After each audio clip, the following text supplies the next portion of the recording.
कोई सोच सकता है कि एओशिबा को कितना गुस्सा आया होगा। उसके हृदय का क्रोध स्वर्गीय नदी के सारे जल से भी नहीं धुल सका। ये ज़िवेन, तुम आज निश्चित रूप से मरोगी। एओशिबा पूरी तरह से पागल थी। उसकी आंखें लाल थीं और उसके शरीर में ड्रैगन क्यूई लगातार संघनित हो रहा था। यहाँ तक उनकी ड्रैगन बॉल भी जमकर जल रही थी। एक शक्तिशाली शक्ति फूट पड़ी और एओशिबा के शरीर में समा गई। उनका पूरा आभामंडल पल भर में एकदम अलग हो गया। एओशिबा ऐसा लग रहा था जैसे वह कायापलट से गुजर रहा हो। भयानक अजगरची एक विशाल अजगर की दहाड़ की तरह बाहर निकला। लोगों को एक अकल्पनीय रूप से भयानक शक्ति देते हुए असीम जबरदस्ती बढ़ गई। यह कल्पना करना कठिन था कि यदि यह किसी व्यक्ति के शरीर पर गिरे तो यह किस प्रकार की भयावह शक्ति होगी। ये ज़िवेन, एओशिबा ने दहाड़ा और उसका पूरा शरीर उड़ गया। उसने सीधे अपने पंजे से पकड़ लिया और आकाश गिरने वाला था। ये ज़िवेन की हथेली अचानक सुनहरी लाल हो गई और एक भयानक शक्ति ड्रैगन के पंजे से मिलने के लिए उस पर उमड़ पड़ी। बजना, टक्कर की तेज आवाज हुई और विस्फोट के बाद भगदड़ मच गई। एक पल में एक अतुलनीय भयानक दृश्य हुआ। एओशिबा की ताकत पहले की तुलना में कई गुना बढ़ गई थी और यह लगभग उस स्तर के बराबर थी जिसे उनकी जीवन शक्ति को जलाकर हासिल किया जा सकता था। ड्रैगन बॉल को जलाने का असर लगभग वैसा ही था। कोई सोच सकता है कि ड्रैगन बॉल कितनी शक्तिशाली थी। क्या आपको लगता है कि यह काम करेगा? यह बेकार है। मेरी ताकत के सामने आपके पास जो कुछ भी है वह कितना हास्यास्पद है। ये ज़िवेन ने बिल्कुल भी परवाह नहीं की। विस्फोटक एओशिबा का सामना करते हुए उसने लगातार पलटती स्काई सील को चुटकी बजाई और उसे नीचे गिरा दिया। टकराना, टकराना, टकराना। वह एओशिबा की ओर लगातार प्रहार कर रहा था। एओशिबा इतना उदास था कि वह खून की उल्टी करना चाहता था। जाहिर था कि उसमें विस्फोट हुआ था, लेकिन असल में ऐसा बिल्कुल नहीं दिखता था। ऐसा लग रहा था जैसे एक ज़िवेन में विस्फोट हो गया हो। जिस बात ने उसे और भी भयभीत कर दिया था वह यह थी कि भले ही उसने विस्फोट किया था, लेकिन एक ज़िवेन का सामना करते समय उसे शक्तिहीनता का एहसास हुआ। वह सर्वथा शक्तिहीन था। ड्रैगन दहाड़। अचानक एओशिबा ने अपने अजगर के पंजे में अपनी पूरी ड्रैगन ची डाल दी। ड्रैगन क्यूई की शक्ति ने शून्य को चीर डाला और चकनाचूर कर दिया। यह ऐसा था जैसे वह एक ज़िवेन को मौत के घाट उतार देना चाहता था। यह बेकार है। मैंने तुमसे कहा था कि मेरी पूरी ताकत के सामने तुम्हारा प्रतिरोध बहुत कमजोर है। तुम्हारी सबसे बड़ी गलती यह है कि तुमने मोजेंगे से हाथ नहीं मिलाया। यदि आपने हाथ मिला लिया होता तो आपके पास जीतने का एक मौका होता। हालांकि आपके पास मेरे सामने जीतने का कोई मौका नहीं है, ये ज़िवेन ने कहा। उसने तुरंत पलटवार किया और एक स्काई फ्लिपिंग सील नीचे गिर गई। टकराना। एओशिबा का पंजा, जिसने उसके ड्रैगन क्यूई को समाप्त कर दिया था, ये ज़िवेन द्वारा तोड़ दिया गया था। फिर पंजे पर कई दरारें दिखाई दी और यह एक पल में पूरी तरह से बिखर गया, ऊर्जा में बदल गया जिसने आकाश को भर दिया। इस चौतरफा हमले को एक ज़िवेन ने आसानी से तोड़ा। इसने एओशिबा को आखिरकार शांत कर दिया। पहले तो उन्हें बहुत गुस्सा आया। वह 5 पंजों वाले गोल्डन ड्रैगन कबीले का एक अद्वितीय प्रतिभाशाली व्यक्ति था, लेकिन वह वास्तव में ये ज़िवेन द्वारा दबा दिया गया था। हालांकि वह मूर्ख नहीं था। वो कैसे नहीं समझ सकता था कि एक ज़िवेन शायद एक भयानक दायरे में पहुंच गई थी। वह लगभग तुरंत पीछे हटना चाहता था। उसने एक ज़िवेन के साथ लड़ाई जारी रखने की हिम्मत नहीं की। उसके दिल में डर हर चीज पर हावी था और उसने एक ज़िवेन के खिलाफ जाने की बिल्कुल भी हिम्मत नहीं की। एओशिबा, क्या आपको गर्व नहीं है?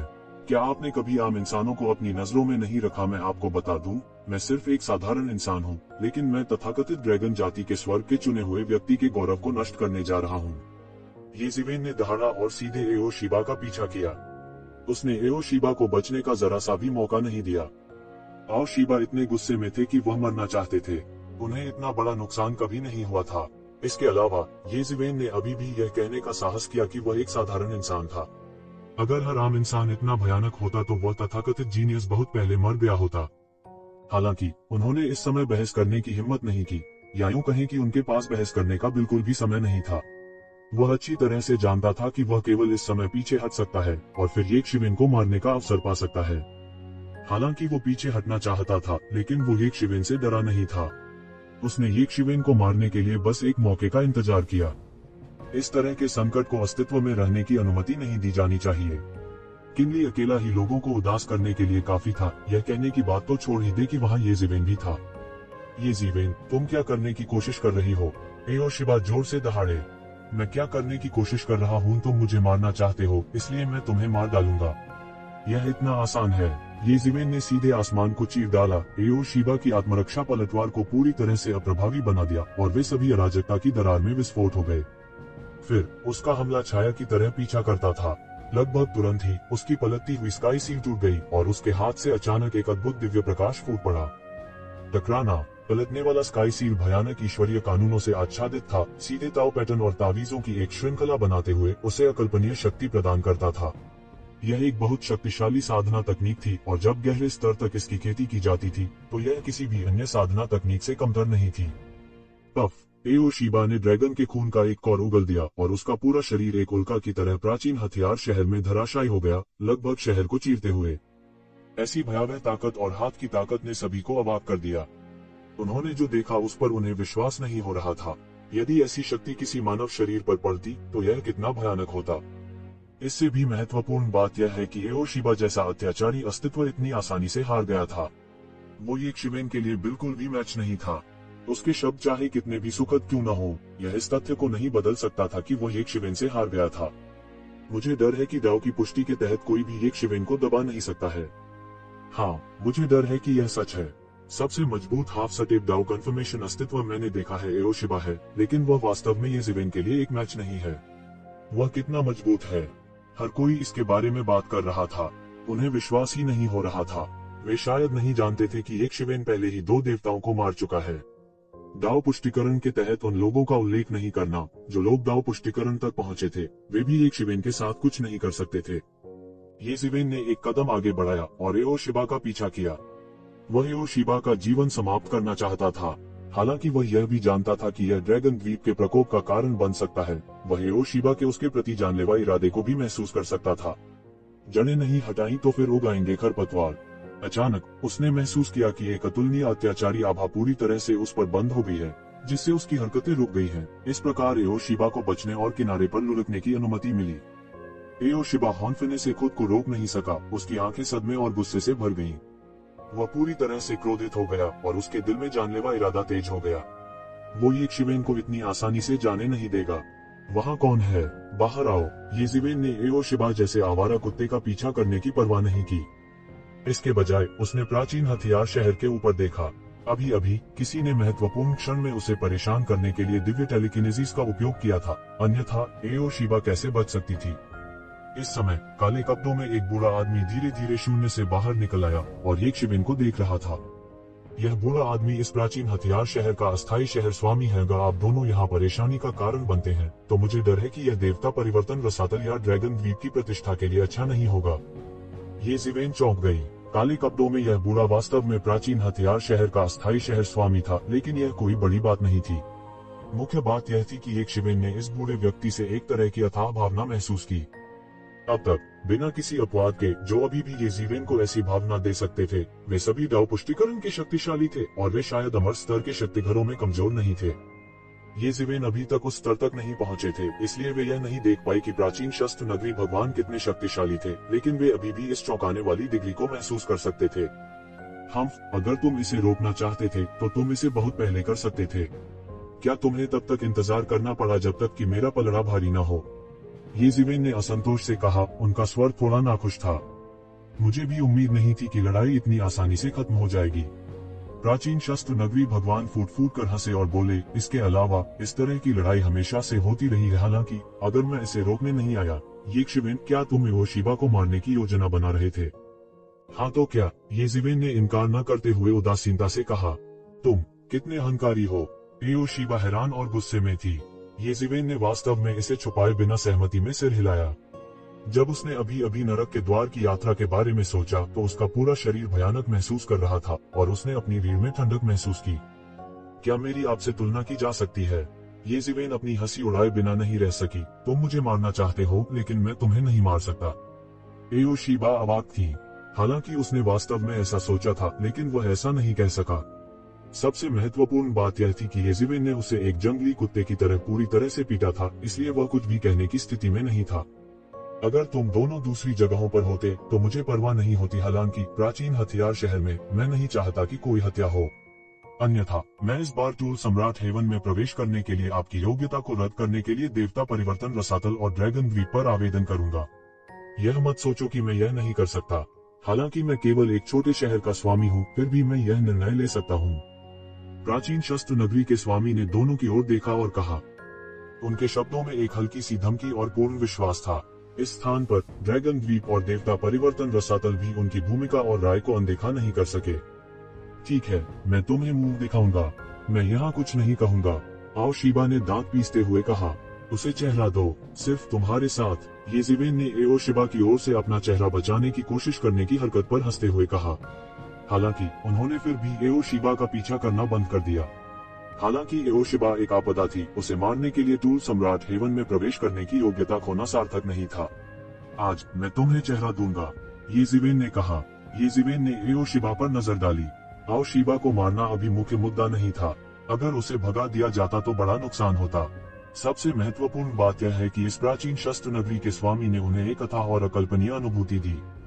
हर बार हथियार सम्राट स्वर्ग ने यहाँ एक कमजोर जगह खोली। यह निस्संदेह उन विभिन्न ताकतों के लिए एक बहुत ही सार्थक गढ़ था जिनकी हथियार सम्राट स्वर्ग के प्रति महत्वाकांक्षा थी। हालांकि प्राचीन कलाकृति शहर लंबे समय तक विभिन्न ताकतों से स्वतंत्र रहने में सक्षम था। इस तथ्य के अलावा कि विभिन्न ताकतें एक दूसरे को नियंत्रण में रखती हैं, प्राचीन कलाकृतियों के सिटी लॉर्ड भी एक बहुत ही महत्वपूर्ण कारण थे। केवल सही मायने में पर्याप्त शक्ति को नियंत्रित करने से ही किसी को बोलने का अधिकार होगा। आप दोनों इस बूढ़े आदमी का चेहरा देने को तैयार हैं? यह बूढ़ा आदमी बहुत आभारी है। प्राचीन हथियार शहर भगवान ने सिर हिलाया, काफी संतुष्ट लग रहा था। प्राचीन हथियार शहर, अन्यथा यह सभी को अच्छा नहीं लगेगा। भीड़ चुप हो गई। इस अथाह प्राचीन हथियार शहर भगवान का सामना करते हुए ऐसा लगता था कि कोई भी प्राचीन हथियार शहर में अपने अधिकार को चुनौती नहीं देना चाहता था। येज़ेबेल की नजर ब्रह्मांड की गहराइयों पर पड़ी। कई छिपे हुए अत्याचारी प्रभामंडल थे, जिनमें क्षीण रूप से भयानक प्रभामंडल था। उसके होठों के कोने मुड़े हुए थे। इन पुराने साथियों के पास वास्तव में एक अच्छी योजना थी। वे शायद चाहते थे कि उन्हें और एओशिबा को भारी चोटें लगें। इस बार कई पुराने राक्षस थे जो कई वर्षों तक जीवित रहे थे, जिन्होंने हथियार संप्रभु स्वर्ग में प्रवेश किया था। हालांकि उन्हें अभी तक अपने ताव को साबित करना था। उनके पास कई भयानक तरीके थे जिनका वे उपयोग कर सकते थे। एओशिबा को मारना कोई बड़ी बात नहीं थी, लेकिन येज़ेबेल उन्हें अपने मन मुताबिक नहीं होने देना चाहती थी। आखिरकार प्रवेश करने के बाद काफी समय होगा।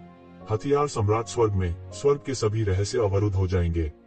कोई नहीं जानता होगा कि क्या हुआ था। एओशिबा ने येज़ेबेल को घृणा से देखा और ब्रह्मांड की गहराई में गायब हो गई। उसके पास अब यहाँ रहने के लिए चेहरा नहीं था। यह बहुत ही शर्मनाक था। येज़ेबेल ने न केवल उसके 2 अधीनस्थों का सिर कलम कर दिया था, बल्कि उसे येज़ेबेल द्वारा पीटा भी गया था। उसे यकीन था कि अगर प्राचीन टूल सिटी का ओल्ड सिटी लॉर्ड अचानक प्रकट नहीं हुआ होता तो यह हरामी येज़ेबेल उसे मारने की हिम्मत करता। एओशिबा ही नहीं, मोजेंगरे भी। येज़ेबेल ने उसके चेहरे पर पूरी तरह से थप्पड़ मार दिया था। पहले वह देवता परिवर्तन रसातल को शर्मिंदा करना चाहता था, लेकिन अब वह शर्मिंदा था। येज़ेबेल, मुझे तुम्हें मारना चाहिए। मोजेंगरे की आंखों में खून आ गया था। वह इस गुस्से को पचा नहीं पा रहे थे। हालांकि उनके विचार एक शिवेन के समान थे। टूल एम्परर हेवन में प्रवेश करने के बाद इस समस्या को हल करने के लिए बहुत सारे अवसर होंगे। अंतिम अंत एक शिवेन की पूर्ण जीत के साथ समाप्त हुआ। उन्होंने लगातार 2 महान विशेषज्ञों को हराया था, लेकिन उन्होंने गिरावट का मामूली संकेत नहीं दिखाया। इसके विपरीत ऐसा लगता था कि वह अभी भी अपनी चरम अवस्था में था। इसने कई विशेषज्ञों को गुप्त रूप से अवाक कर दिया था। अब किसी की येज़ेबेल को कम आंकने की हिम्मत नहीं थी। आखिरकार उनकी ताकत उनमें सबसे ऊपर थी, और येज़ेबेल इस लड़ाई के बाद सभी के दिलों में सबसे खतरनाक लोगों में से एक बन गई थी। येज़ेबेल ने ट्रांसफॉर्मिंग गॉड एबिस के लोगों से कुछ शब्द कहे, फिर येवुडी के साथ प्राचीन टूल सिटी छोड़ दी। दोनों भाइयों ने लंबे समय से एक दूसरे को नहीं देखा था, और वे नहीं चाहते थे कि प्राचीन टूल सिटी में अन्य लोग उनकी निगरानी करें और उनकी रक्षा करें। वे पास के ब्रह्मांड की गहराई में एक निर्जन क्षेत्र में पहुंचे। दोनों के पहुंचते ही मौन समझकर मारपीट करने लगे। उन्होंने एक दूसरे को नहीं दिया। दोनों का इरादा पूरी ताकत से लड़ने का था, लेकिन उन्होंने एक दूसरे को मारने की कोशिश नहीं की। इस प्रकार यह युद्ध 3 दिनों तक चला और यह पृथ्वी को चकनाचूर कर देने वाला था। इन 3 दिनों में दोनों ने खूब कमाई की थी। चाहे येज़ेबेल हो या येवुडी, दोनों ही जानी मानी हस्तियां थीं। साधारण लोग उनकी तुलना नहीं कर सकते थे। तथ्य यह है कि वे अपनी वर्तमान पेराई गति के साथ इस स्तर तक खेती करने में सक्षम थे। इसका मतलब यह था कि वे सभी दुनिया को हिला देने वाले प्रतिभाशाली व्यक्ति थे। उनमें से कोई भी भाग्य से इस स्तर तक आगे नहीं बढ़ा था।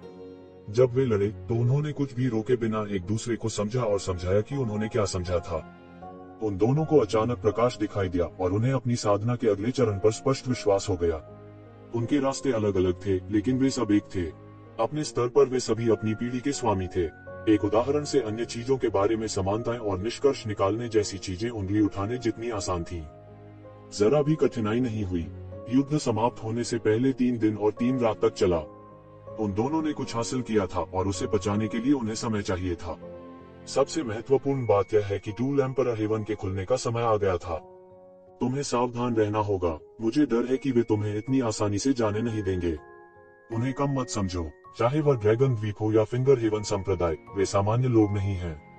अब आप जो देख सकते हैं वह उनकी शक्ति का एक हिस्सा मात्र है।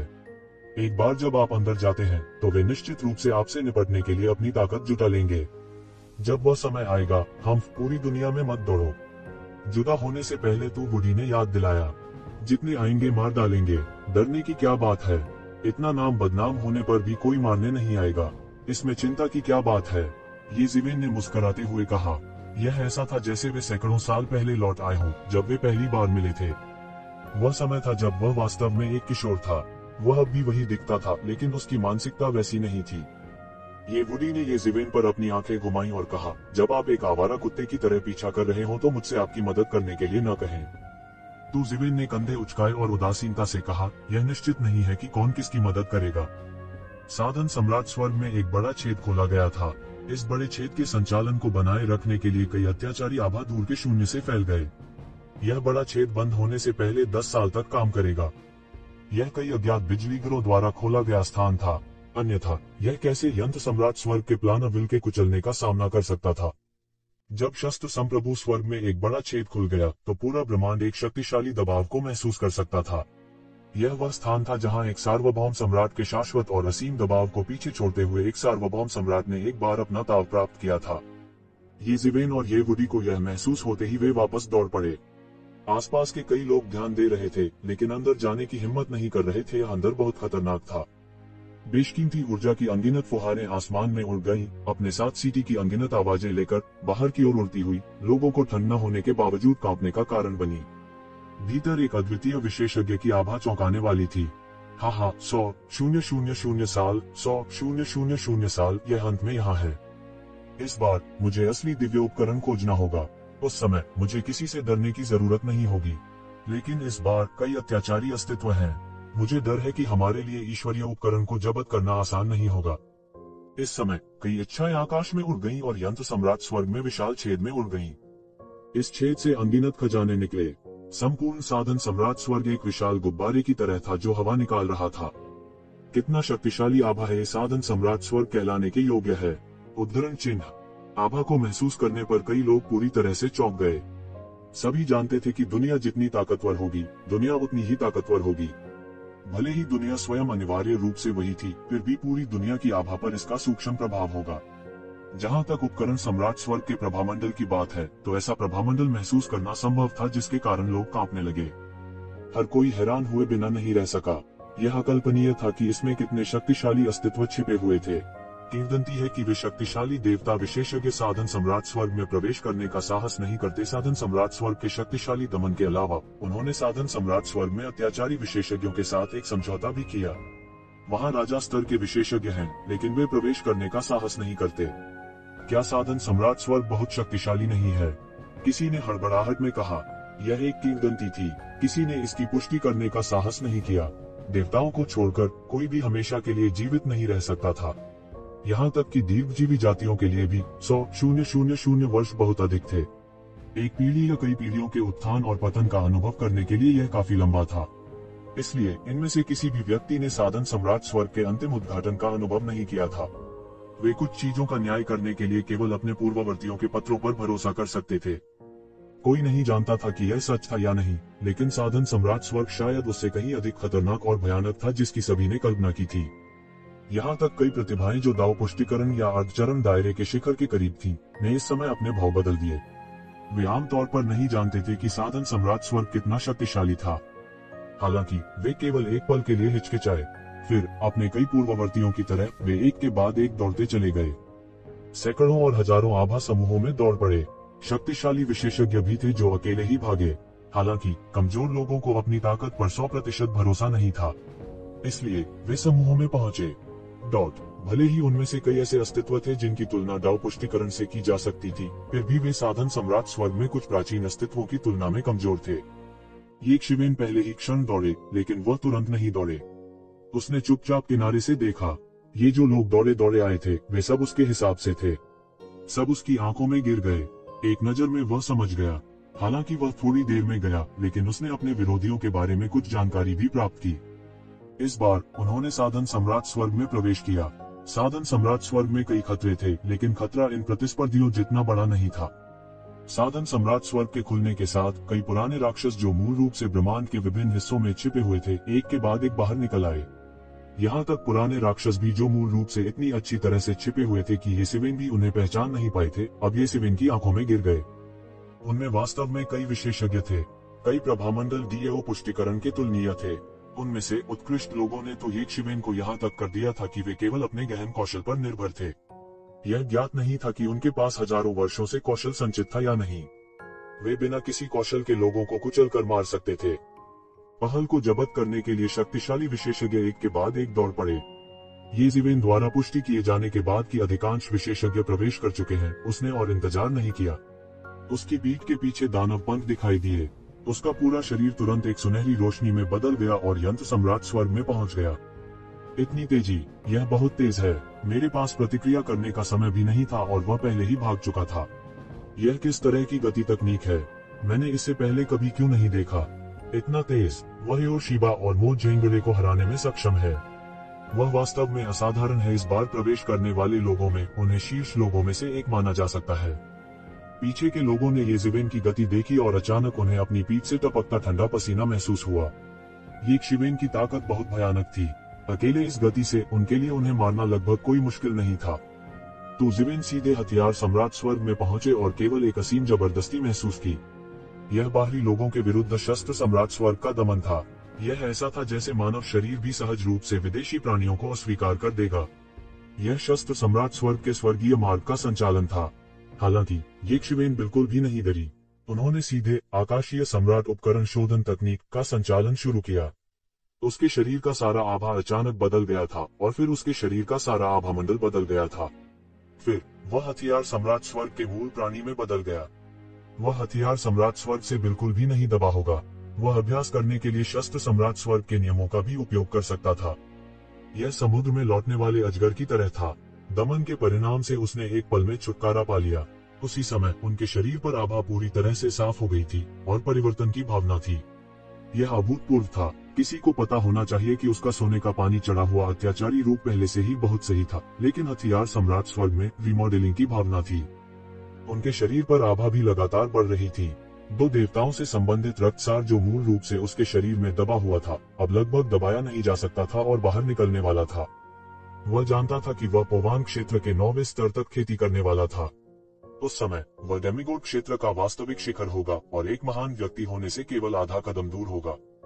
उस समय उसकी ताकत का वास्तविक परिवर्तन होगा और वह एक कदम आगे बढ़कर एक अकल्पनीय स्तर तक पहुंच जाएगा। और इस क्षण में कई दिव्य इंद्रियां प्रत्यक्ष रूप से बह गईं। उनमें से कई पुराने राक्षस थे जिन्हें ये शिवेन ने पहले देखा था। वे उस पर ताला लगाना चाहते थे।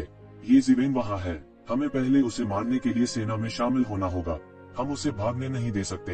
हमारे पास आगे बढ़ने का कोई मौका नहीं है, लेकिन वह पोवान क्षेत्र के केवल 8वें स्तर पर है और उससे निपटना पहले से ही इतना कठिन है। अगर हम उसे पोवान क्षेत्र के 9वें स्तर तक अभ्यास करने दें तो क्या होगा? यह सही है, उसे मरना चाहिए। हालांकि उसके पीछे देवत्व रसातल का समर्थन है, यह बेकार है। हथियार सम्राट स्वर्ग में जीवन और मृत्यु भाग्य पर निर्भर है। कोई नहीं जानता कि वास्तव में अंदर क्या हुआ। उसे पहले मार डालो। ये शिवेन समझ सकता था कि कई अत्याचारी आभा उसकी ओर दौड़ रहे थे। यह स्पष्ट था कि मोजेंगदे और एओ शिबा के साथ अपनी पिछली लड़ाई के कारण वह सार्वजनिक आलोचना का निशाना बन गया था।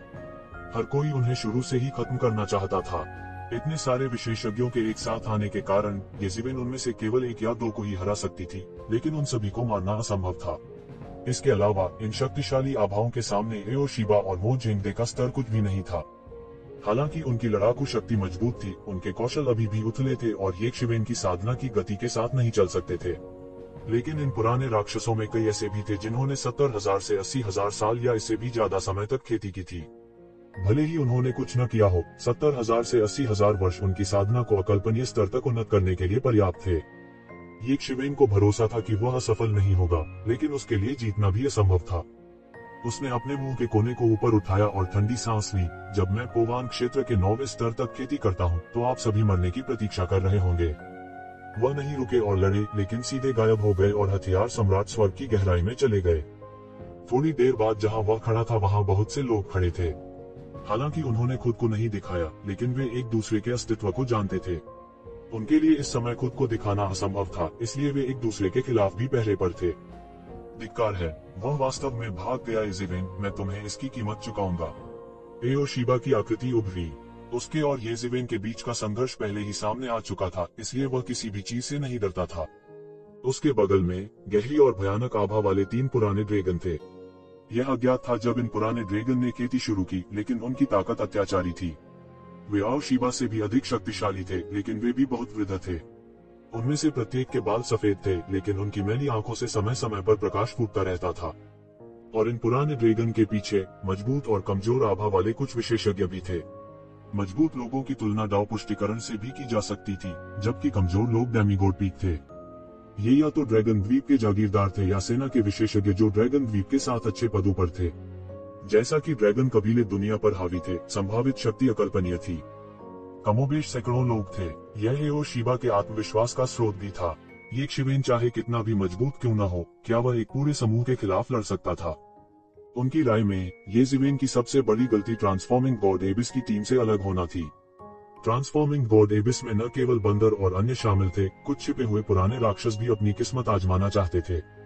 इस समय वे भी एक साथ इकट्ठे हुए थे, लेकिन यक्षवेन उनके साथ नहीं थी। अकेले रहना मौत को दावत देने के बराबर था। येज़ेवेन का उल्लेख नहीं करना। एओशिबा खुद भी अंधेरे में कई लोगों के निशाने पर थी। यह केवल टू एम्परर हेवन के बीच प्रतिस्पर्धा के कारण नहीं था। कई शत्रुतापूर्ण ताकतें या तो खुले में या अंधेरे में थीं। उनमें से कुछ व्यक्तिगत रूप से युद्ध में गए और कुछ ने अपने विरोधियों की प्रतिभाओं और नायकों को मारने के लिए लोगों को काम पर रखा। हालांकि ड्रैगन द्वीप शक्तिशाली था। इतने विशेषज्ञों के होते हुए कितने लोगों में उन पर हमला करने की हिम्मत थी? यह मौत को प्रणाम करने के बराबर था। अगर हम उसे पोवान क्षेत्र के 9वें स्तर तक पहुंचने देते हैं, तो यह वास्तव में परेशानी होगी। एक बूढ़े अजगर ने बेहोश होकर कहा, जब वह समय आएगा, मुझे डर है कि हम उसका मैच नहीं होंगे। इस बार मुझे उसे बिना कब्र के मरने देना चाहिए। इस बार मैं एक सांस में ड्रैगन बॉल की सारी शक्ति को अवशोषित कर लूंगा। मैं शस्त्र सम्राट स्वर्ग में अपना दाव सिद्ध करना चाहता हूँ।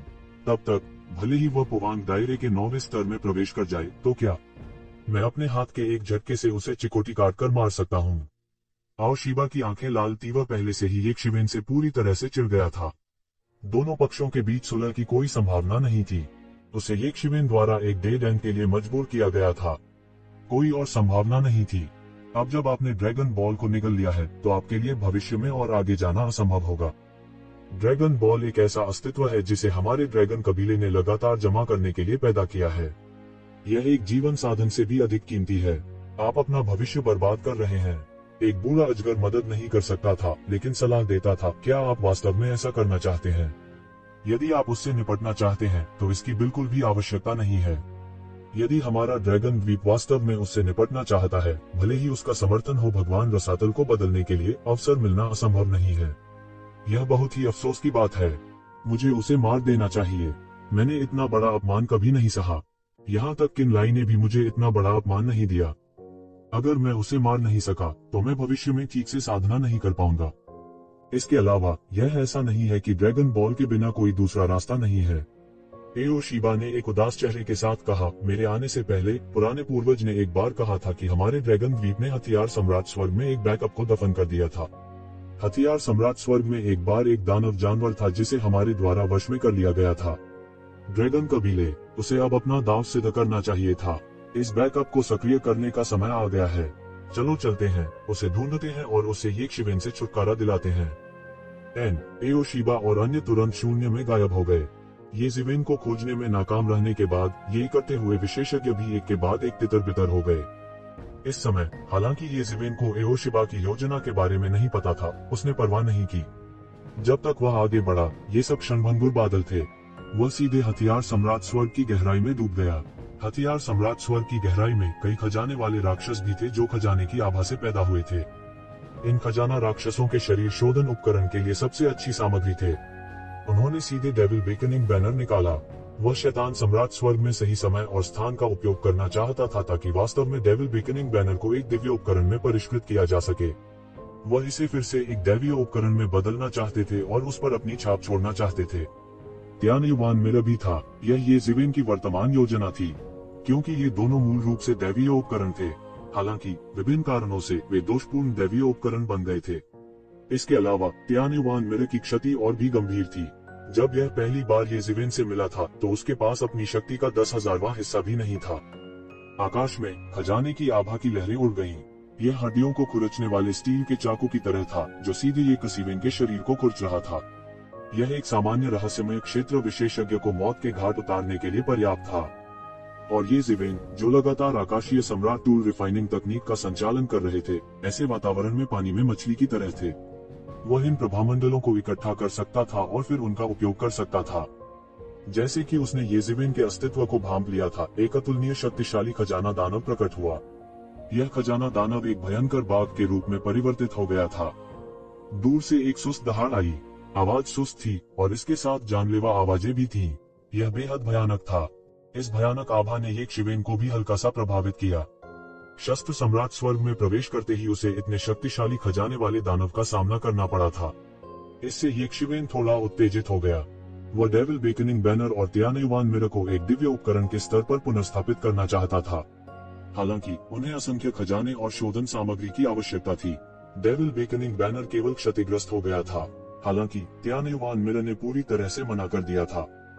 येक्षिवेन ने ऊपर देखा और एक विशाल बाघ को देखा। उसका पूरा शरीर भयानक आभा बिखेर रहा था। उसकी ओर कदम कदम चल रहा था। ऐसा लग रहा था जैसे यह दुनिया को निगल सकता है। यह खजाना दानव किस चीज से बना है? इसमें इतनी शक्ति है। जैसा कि कहा जाता है, बादल ड्रैगन का पीछा करते हैं और हवा बाघों का पीछा करती है। इस भयंकर बाघ के शरीर से भी तेज वायु जनित आभा निकल रही थी। यह एक अत्याचारी खजाना दानव था। एक साधारण देवता चोटी का विशेषज्ञ इसके द्वारा निगल लिया जाएगा। गर्जन, इस क्रूर बाघ ने एक शक्तिशाली दहाड़ निकाली और पूरी दुनिया कांप उठी। अनगिनत बाघ की छवियां शून्य में दिखाई दी। यह क्रूर बाघ हवा के झोंके में बदल गया और येक्षिवेन की ओर झपटा। इसकी गति इतनी तेज थी कि यह छवियों को पीछे छोड़ गई। हालांकि चाहे वह कितनी भी तेज क्यों न हो, येक्षिवेन की गति का कोई मुकाबला नहीं था। येक्षिवेन ने लगभग तुरंत प्रतिक्रिया व्यक्त की। उसने सीधे अपने हाथ में पलटते हुए स्काई सील को चुटकी में लिया और बाघ से भिड़ गया। टकराना। येज़ेबेल ने सीधे बाघ के हमले को रोक दिया। दोनों पक्ष चिंगारी में फट गए और चिंगारी दिव्य किरणों में बदल गई, जो दिव्य किरणों की आंधी में बहते हुए सीधे फूट पड़ी। दोनों पक्ष दो दिव्य अस्त्रों की तरह आपस में टकरा रहे थे। येक्षिवेन ने अपने हाथ में हल्का सा दर्द महसूस किया। वह थोड़ा हैरान हुआ। उसके वर्तमान अत्याचारी शरीर के साथ वास्तव में कोई था जो उसे दर्द महसूस करा सकता था। हालांकि यह उनके बचाव से नहीं टूटा था, यह पहले से ही बेहद आश्चर्यजनक था। हालांकि वह हैरान था, उसके हाथ की गति बिल्कुल भी धीमी नहीं हुई। स्पेस ब्रेकिंग स्वॉर्ड उसके दूसरे हाथ में दिखाई दिया और एक विशाल तलवार नदी नीचे गिर गई। छुआ। अगले ही पल वह खूंखार बाघ हमले से चकमा देते हुए पहले ही एक अत्यंत दूर स्थान पर प्रकट हो चुका था। उसकी गति बहुत तेज थी, उससे भी तेज जो येक्षिवेन ने पहले कभी नहीं देखी थी। हालांकि यह उसे चोट नहीं पहुंचा सकता था, लेकिन इसे भागते रहने देना कोई उपाय नहीं था। दानव सम्मन बैनर। येज़ेबेल ने सीधे अपने हाथों को लहराया और दानव बुलाने वाले बैनर ने आकाश और पृथ्वी को ढक लिया, अंतरिक्ष को सील कर दिया और बाघ की ओर टूट गया। इसे विरोध करने के लिए कोई जगह नहीं दी और सीधे इसे घेर लिया। बाघ दहाड़ता है और अंतहीन हवा उसके चारों ओर की ऊर्जा को सीधे बहा ले जाती है। इसकी बेहद तीक्ष्ण विशेषताएं थीं और सीधे दानव समन बैनर के नियंत्रण को तोड़ दिया। येक्षिवेन थोड़ा अवाक रह गई। यहाँ तक दानव आह्वान बैनर भी इस बाघ को नियंत्रित नहीं कर सका। इस बाघ की उत्पत्ति क्या थी? हालांकि उसे इससे कोई फर्क नहीं पड़ा। इस समय का फायदा उठाते हुए, जबकि बाघ दानव आह्वान बैनर से विचलित हो गया था, वह बाहर निकल गया और सीधे बाघ के सामने भाग गया। उसके हाथ उल्टे हो गए और पलटते हुए स्काई सील में बदल गए, नीचे धंस गए। बूम! एक विशाल मशरूम का बादल धीरे धीरे ऊपर उठा। एक भयानक शक्ति उत्पन्न हुई और फिर उसने बाघ के शरीर पर कहर बरपाया। गर्जन। एक तोप के गोले की तरह भयंकर टाइगर सीधे जमीन पर धंस गया। एक भयानक शक्ति ने सीधे आसपास के शिष्यों की एक परत को खुरच दिया। यह कहना चाहिए कि शिष्यों की एक परत वाष्पित हो गई। यह बहुत भयानक था। यह येज़ेवेन की वर्तमान हाथ की गति थी। बाघ लगातार चिल्लाता रहा, गंभीर रूप से घायल हो गया। येज़ेवेन की पलटती हुई स्काई सील से निपटना आसान नहीं था। गर्जन, गर्जन, गर्जन। यह क्रूर बाघ लगातार दहाड़ता रहता है। उसने कभी नहीं सोचा था कि एक शिवेन इतनी शक्तिशाली होगी। इसके अलावा येज़ेवेन की ताकत और भी भयानक थी। यहाँ तक वह उसके शरीर को चोट भी पहुंचा सकता था। येज़ेवेन का अगला हमला साए की तरह हुआ। एक और पलटने वाला स्काई सील टूटकर गिर गया। टकराना। वो बस उठना चाहता था और लड़ना जारी रखना चाहता था, लेकिन उसे येज़ेवेन ने थप्पड़ मार दिया। स्काई सील के पूरे पलटने से सीधे उसके सिर का आधा हिस्सा फट गया। यदि यह एक साधारण ईश्वर होता तो वह मर जाता, लेकिन वह कोई साधारण प्राणी नहीं था। उसका सिर तेजी से ठीक हो रहा था, लेकिन उसका पूरा शरीर थोड़ा अधिक पारदर्शी और धुंधला दिख रहा था। जाहिर था कि उसे काफी चोटें आई थी। टकराना, टकराना, टकराना। ये खूंखार बाघ दहाड़ता रहा। येज़ेवेन के हाथ से छूटने की कोशिश कर रहा था, लेकिन यह बेकार था। येज़ेवेन के सामने वह अभी भी बहुत कमजोर था। वह बिल्कुल भी विरोधी नहीं थे। उसे लगातार तोड़ा जा रहा था। येज़ेवेन इस समय एक बाघ नायक की तरह थी, इस क्रूर बाघ के शरीर पर सवार। उसने लगातार मुक्के मारे और प्रत्येक मुक्के की शक्ति जो सितारों को भेद सकती थी, इस क्रूर बाघ के शरीर पर पूरी तरह से गिर गई। दहाड़, लानत है इंसान, मैं कैसे मर सकता हूँ। यह क्रूर बाघ दहाड़ा और उसका पूरा शरीर सिकुड़ रहा था और फिर एक पेपरवेट में बदल गया। एक बाघ के आकार का पेपरवेट सीधे येज़ेवेन पर दबा दिया। अचानक ही उन्हें लगा कि पूरी दुनिया इस पेपरवेट के दबाव में है। शब्द पेपरवेट एक अकल्पनीय डिग्री तक सीखा गया था। वह खूंखार बाघ जो पेपरवेट में बदल गया था अभी भी मुस्कुरा रहा था, जैसे कि वह येज़ेवेन को कुचलकर मरते हुए देख सकता हो। यह पहली बार था जब येज़ेवेन की इस चीज पर स्पष्ट नजर थी। यह एक दिव्य उपकरण स्तर का पेपरवेट निकला। हालांकि यह भी अधूरा था। यह अज्ञात था कि कितने साल बीत गए थे, लेकिन इसने बाघ के आकार की उपकरण आत्मा का रूप ले लिया था। आपके पास केवल इस तरह की शक्ति है। यदि आप मेरे खिलाफ लड़ना चाहते हैं तो आप अभी भी इससे बहुत दूर हैं। येज़ेवेन अचानक फूट पड़ा और उसके शरीर में खून की लहर दौड़ गई। उसके हाथ में कटी हुई अंतरिक्ष तलवार। टकराना। येज़ेवेन की कटिंग स्पेस सोड द्वारा इस कागज वजन वाली कलाकृति को सीधे टुकड़ों में काट दिया गया था। यद्यपि दोनों दैवीय स्तर की कलाकृतियां थीं, कटिंग स्पेस तलवार कागज भार की कलाकृतियों की तुलना में बहुत अधिक शक्तिशाली थी। उल्लेख नहीं है, यह एक अधूरा दिव्य उपकरण था। येज़ेवेन ने संकोच नहीं किया और सीधे त्यानेवान दर्पण को इस पेपरवेट विरूपण साक्ष्य के टुकड़े को निगलने दिया। प्रभाव बकाया और तत्काल था। त्यानेवान दर्पण ने लगभग तुरंत एक मजबूत बहुरंगी प्रकाश को फोड़ दिया और एक सांस में यह सीधे छद्म ईश्वरीय स्तर की कलाकृतियों के स्तर पर लौट आया। यह स्वयं एक दिव्य स्तर की कलाकृति थी, इसलिए सिद्धांत और क्षेत्र इसके लिए कोई समस्या नहीं थे। केवल एक चीज की कमी थी, वह पर्याप्त ऊर्जा थी। यह पेपरवेट आर्टिफैक्ट कई सालों से एक आत्मा में विकसित हुआ था और इसकी शक्ति त्यानेवान दर्पण द्वारा पूरी तरह से अवशोषित कर ली गई थी। येज़ेवेन बहुत खुश थी। निश्चित रूप से, जैसा कि उसने उम्मीद की थी, त्यानेवान दर्पण अब उसका जीवन बंधन दिव्य उपकरण था। त्यानेवान का दर्पण जितना अधिक शक्तिशाली होगा, उसकी शक्ति उतनी ही अधिक शक्तिशाली होगी। समय आने पर उसे चिंता करने की जरूरत नहीं होगी, भले ही दाव की पुष्टि के चरण में उसका सामना एक बिजलीघर से हुआ हो। इस मिसाल के बाद वह तुरंत नहीं झिझका और सीधे उपकरण सम्राट स्वर्ग की गहराई की ओर चला गया। उपकरण सम्राट स्वर्ग वास्तव में बहुत बड़ा, अकल्पनीय रूप से बड़ा था। यह सितारों से सघन रूप से ढका हुआ था और कोई नहीं जानता था कि वहाँ कितने कीमती राक्षस थे। अगर बाहरी लोगों को पता था कि येज़ेवेन ने वास्तव में अपने स्वयं के जीवन बंधन वाले दिव्य उपकरण को एक दोषपूर्ण दिव्य उपकरण खिलाया था, तो यह अनुमान लगाया गया था कि वे मुंह भर खून फूकेंगे। इनमें से कई लोग जो अभी भी अंदर आए थे छद्म ईश्वरीय स्तर की कलाकृतियों का उपयोग कर रहे थे। उन्होंने यह भी नहीं देखा था कि एक दोषपूर्ण दिव्य उपकरण कैसा दिखता है, लेकिन येज़ेवेन ने उन सभी को त्यानेवान दर्पण को खिला दिया था। उसके लिए उन्होंने बहुत से फिजूल खर्ची की थी। जब तक त्यानेवान दर्पण फिर से एक दिव्य उपकरण बन सकता है, तब तक सब कुछ इसके लायक होगा। वह उपकरण सम्राट स्वर्ग की गहराई में मारना जारी रखता था। यह कहा जाना था कि टूल सम्राट हेवन टूल सम्राट द्वारा स्थापित एक दिव्य राष्ट्र था। यह एक अकल्पनीय अस्तित्व था। अगले वर्ष में उसने उन कीमती राक्षसों को उपकरण सम्राट स्वर्ग की गहराई में हर जगह मार डाला। अधिकांश कीमती राक्षस देवता थे और कुछ देवताओं से भी कमजोर थे। उनमें से दाव पुष्टिकरण स्तर की तुलना में कीमती राक्षसों की कोई कमी नहीं थी। ये कीमती राक्षस भी एक दिव्य उपकरण होने के लाभ पर भरोसा करके दाव पुष्टिकरण स्तर की तुलना में ताकत के साथ फूट सकते हैं। हालांकि जिन विरोधियों का उन्होंने सामना किया वे येज़ेवेन थे और वे उनके विरोधी नहीं थे। एक एक करके उनके द्वारा उनका सिर कलम किया गया और उनका शुद्धिकरण किया गया। जैसे जैसे उसने अधिक से अधिक कीमती राक्षसों का सिर काटा, त्यानयुवान दर्पण ने अधिक से अधिक शक्ति प्राप्त की। वह महसूस कर सकता था कि उसका शरीर धीरे धीरे और अधिक शक्तिशाली होता जा रहा था। चूंकि उसने त्यानयुवान के दर्पण को एक जीवन बंधन वाले दिव्य उपकरण में बदल दिया था, वह महसूस कर सकता था कि त्यानयुवान का दर्पण उसकी अपनी ताकत से निकटता से जुड़ा हुआ था, लेकिन वह इससे पहले एक अवसर खोजने में सक्षम नहीं था। इसके अलावा त्यानयुवान मिरर की भूख भी हैरान करने वाली थी। 1 वर्ष से अधिक समय में येज़िवेन ने छद्म दिव्य उपकरण स्तर के सैकड़ों कीमती राक्षसों के सिर काट दिए थे। इसके अलावा उसने 10 से अधिक कीमती राक्षसों को मार डाला था जो दाव पुष्टिकरण स्तर के दिव्य उपकरणों के बराबर थे। उल्लेख नहीं करने के लिए देवता स्तर के नीचे अनगिनत दिव्य उपकरण थे। फिर भी त्यानयुवान मिरर केवल मजबूत हो रहा था। ऐसा लग रहा था कि यह अपने चरम पर पहुंचने से बहुत दूर है। यह अभी भी छद्म दैवीय उपकरण के स्तर पर था। यह एक वास्तविक दिव्य उपकरण बनने से अभी भी एक कदम दूर था। बस इसी एक कदम की दूरी ने उसे लाचार बना दिया। यदि डेविल समनिंग बैनर पर इतने सारे संसाधनों का उपयोग किया गया होता तो यह पहले से ही एक दिव्य उपकरण बन गया होता। हालांकि बहुत अधिक निवेश करने में स्वाभाविक रूप से लाभ थे। वह महसूस कर सकता था कि एक बार त्यानयुवान दर्पण के पूरी तरह से परिष्कृत हो जाने के बाद इसकी शक्ति शैतान को बुलाने वाले बैनर से कहीं बेहतर होगी। वास्तव में यह उसके शरीर पर किसी भी दिव्य उपकरण से कहीं बेहतर होगा। यही वजह भी थी कि वह इसमें इतना निवेश करने को तैयार थे। 1 वर्ष से अधिक समय में उसके लिए कोई प्रगति न करना असंभव था। वह पोवान क्षेत्र के 9वें स्तर में प्रवेश करने की तैयारी में 2 देवताओं के रक्तसार को भी लगातार परिष्कृत कर रहा था। मूल रूप से वह पहले से तैयारी कर रहा था।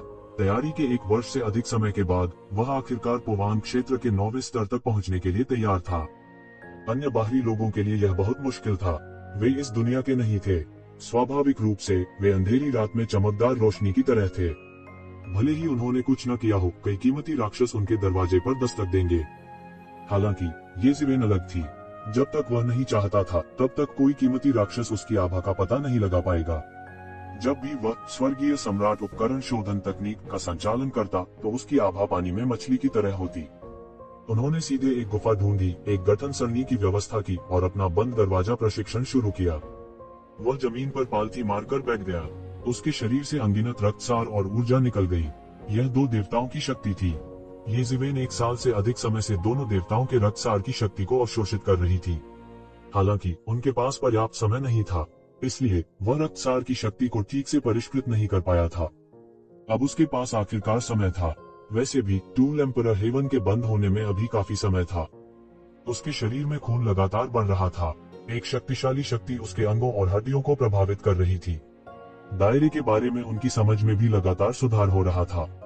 उसने लगातार ब्लडस्टोन अयस्क को जलाया और उसे अपने शरीर में रहस्यमयी जगह में डाल दिया। इससे क्षेत्र की उनकी समझ में वृद्धि हुई, जिससे उनके पास वास्तव में पोवान क्षेत्र के 9वें स्तर पर हमला करने की ताकत थी। पहाड़ में एक दिन दुनिया में 1000 साल के बराबर था। यह एक कल्टीवेटर का सबसे अच्छा चित्रण था। येज़िवेन पोवान क्षेत्र के 9वें स्तर पर हमला करने के लिए बस थोड़ा बंद कमरे में प्रशिक्षण लेना चाहती थी। इसमें उन्हें पूरे 5 साल लग गए। पलक झपकते ही उन्हें टूल सम्राट हेवन में प्रवेश किए पूरे 6 साल हो चुके थे। उपकरण सम्राट स्वर्ग के खुलने का समय आधे से अधिक था। टूल एम्परर हेवन में बहुत से लोगों को पहले ही बहुत सारा खजाना मिल चुका था। कुछ लोगों ने यह भी कहा कि उन्होंने एक दैवीय उपकरण ढूंढ लिया है और उसे अपने वश में कर लिया है। इससे दुनिया में सनसनी फैल गई। शीर्ष देवगणों के लिए ईश्वर की कलाकृतियां अकल्पनीय रूप से आकर्षक थीं। यदि एक ईश्वर कलाकृति एक कृत्रिम भावना उत्पन्न कर सकती है तो यह स्वाभाविक रूप से लंबे समय के बाद सिद्धांत के दायरे में प्रवेश करने में सक्षम होगी। यदि किसी के पास कोई कलाकृति हो सकती है तो स्वाभाविक रूप से यह कहा जाएगा कि उनकी ताकत बहुत बढ़ जाएगी। हालांकि एक कलाकृति को वश में करना आसान नहीं था। अगर कोई अधूरी कलाकृति भी होती तो भी उसे वश में करना बहुत मुश्किल होता। इसलिए हालांकि ऐसे लोग थे जिन्होंने अधूरी कलाकृतियों को वश में कर लिया था, फिर भी बहुत सारी वास्तविक कलाकृतियां नहीं थीं। अपेक्षाकृत बोलते हुए वे दुर्लभ थे। येज़िवेन बंद कमरे में प्रशिक्षण ले रही थी, लेकिन उसके पास अभी भी बाहर दिव्य ज्ञान का एक अंश था। इसलिए ये समाचार उससे छिपाए नहीं जा सके और उसके कानों में पड़ गए।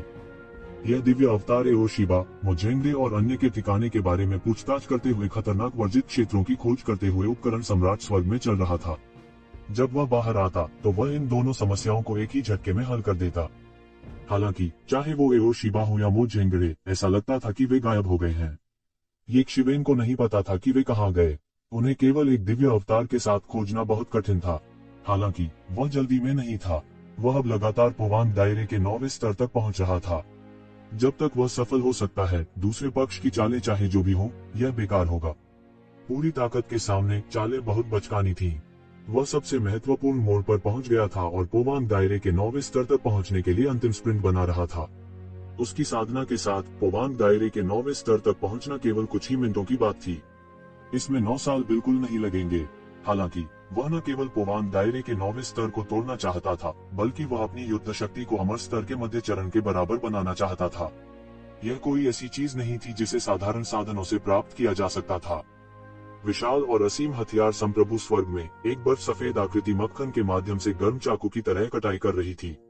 एक के बाद एक खजाना दानव उसके द्वारा पूरी तरह से नष्ट कर दिया गया था और उसी स्थान पर उसके द्वारा अवशोषित कर लिया गया था।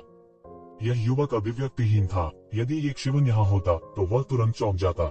यह वास्तव में दिव्य सम्राट हथियार शोधन तकनीक भी थी। काफी देर बाद युवक बोला, उपकरण सम्राट स्वर्ग के बंद होने के बाद हम उपकरण सम्राट के सच्चे वंशज के रूप में प्रवेश नहीं कर सके। हर बार हमें 100,000 वर्षों में एक बार आने और फसल काटने के अवसर का लाभ उठाना होगा। यह उन लोगों के लिए समान है। यह युवक वास्तव में शस्त्र सम्राट का सच्चा उत्तराधिकारी था। हालांकि अब जबकि हथियार सम्राट स्वर्ग बंद था, कोई भी प्रवेश नहीं कर सकता था। भले ही वे हथियार सम्राट के सच्चे उत्तराधिकारी हो, वही था। हालांकि इस बार मैं इस स्थिति को समाप्त कर दूंगा। मैं शस्त्र सम्राट की सच्ची विरासत प्राप्त करना चाहता हूँ। उस समय संपूर्ण शस्त्र सम्राट स्वर्ग मेरे नियंत्रण में होगा। जो लोग मेरा फायदा उठाने आए थे वे जाने की बात भूल सकते हैं। हथियार सम्राट स्वर्ग का स्वामी केवल मैं ही हो सकता हूँ, जुओ होंग। क्या उन्हें लगता है कि मुझे नहीं पता कि ये लोग भी शस्त्र सम्राट की विरासत के लिए आए थे? हालांकि वे मेरी तुलना हथियार सम्राट के सच्चे उत्तराधिकारी से कैसे कर सकते हैं? युवक के हाव भाव बेहद ठंडे थे। आओ शिबा, किनलाई, ये वुडी, ये जिविन, मो जेंडे, यांगवानिक्सु। युवक ने एक एक करके इन नामों को उगल दिया। वे सभी युवा पीढ़ी के शीर्ष पायदान के जीनियस थे। हालांकि वह बोल रहा था, उसके हाथों की हरकत जरा भी धीमी नहीं थी। उसने बड़ी संख्या में कीमती राक्षसों को पकड़ लिया और उन्हें मार डाला। वह ये जिवेन की तरह नहीं था, जिसने अपने दिव्य उपकरण को परिष्कृत करने के लिए उपकरण सम्राट स्वर्ग की कीमती ची का उपयोग किया। इसके बजाय उसने इसका इस्तेमाल खुद को गुस्सा दिलाने के लिए किया। दिव्य सम्राट टूल रिफाइनिंग आर्ट द्वारा परिष्कृत किए जाने पर कई खजाना राक्षस चिल्लाए। उनके कौशल को पचा लिया गया और उनके शरीर को सीधे जुओहोंग ने ले लिया।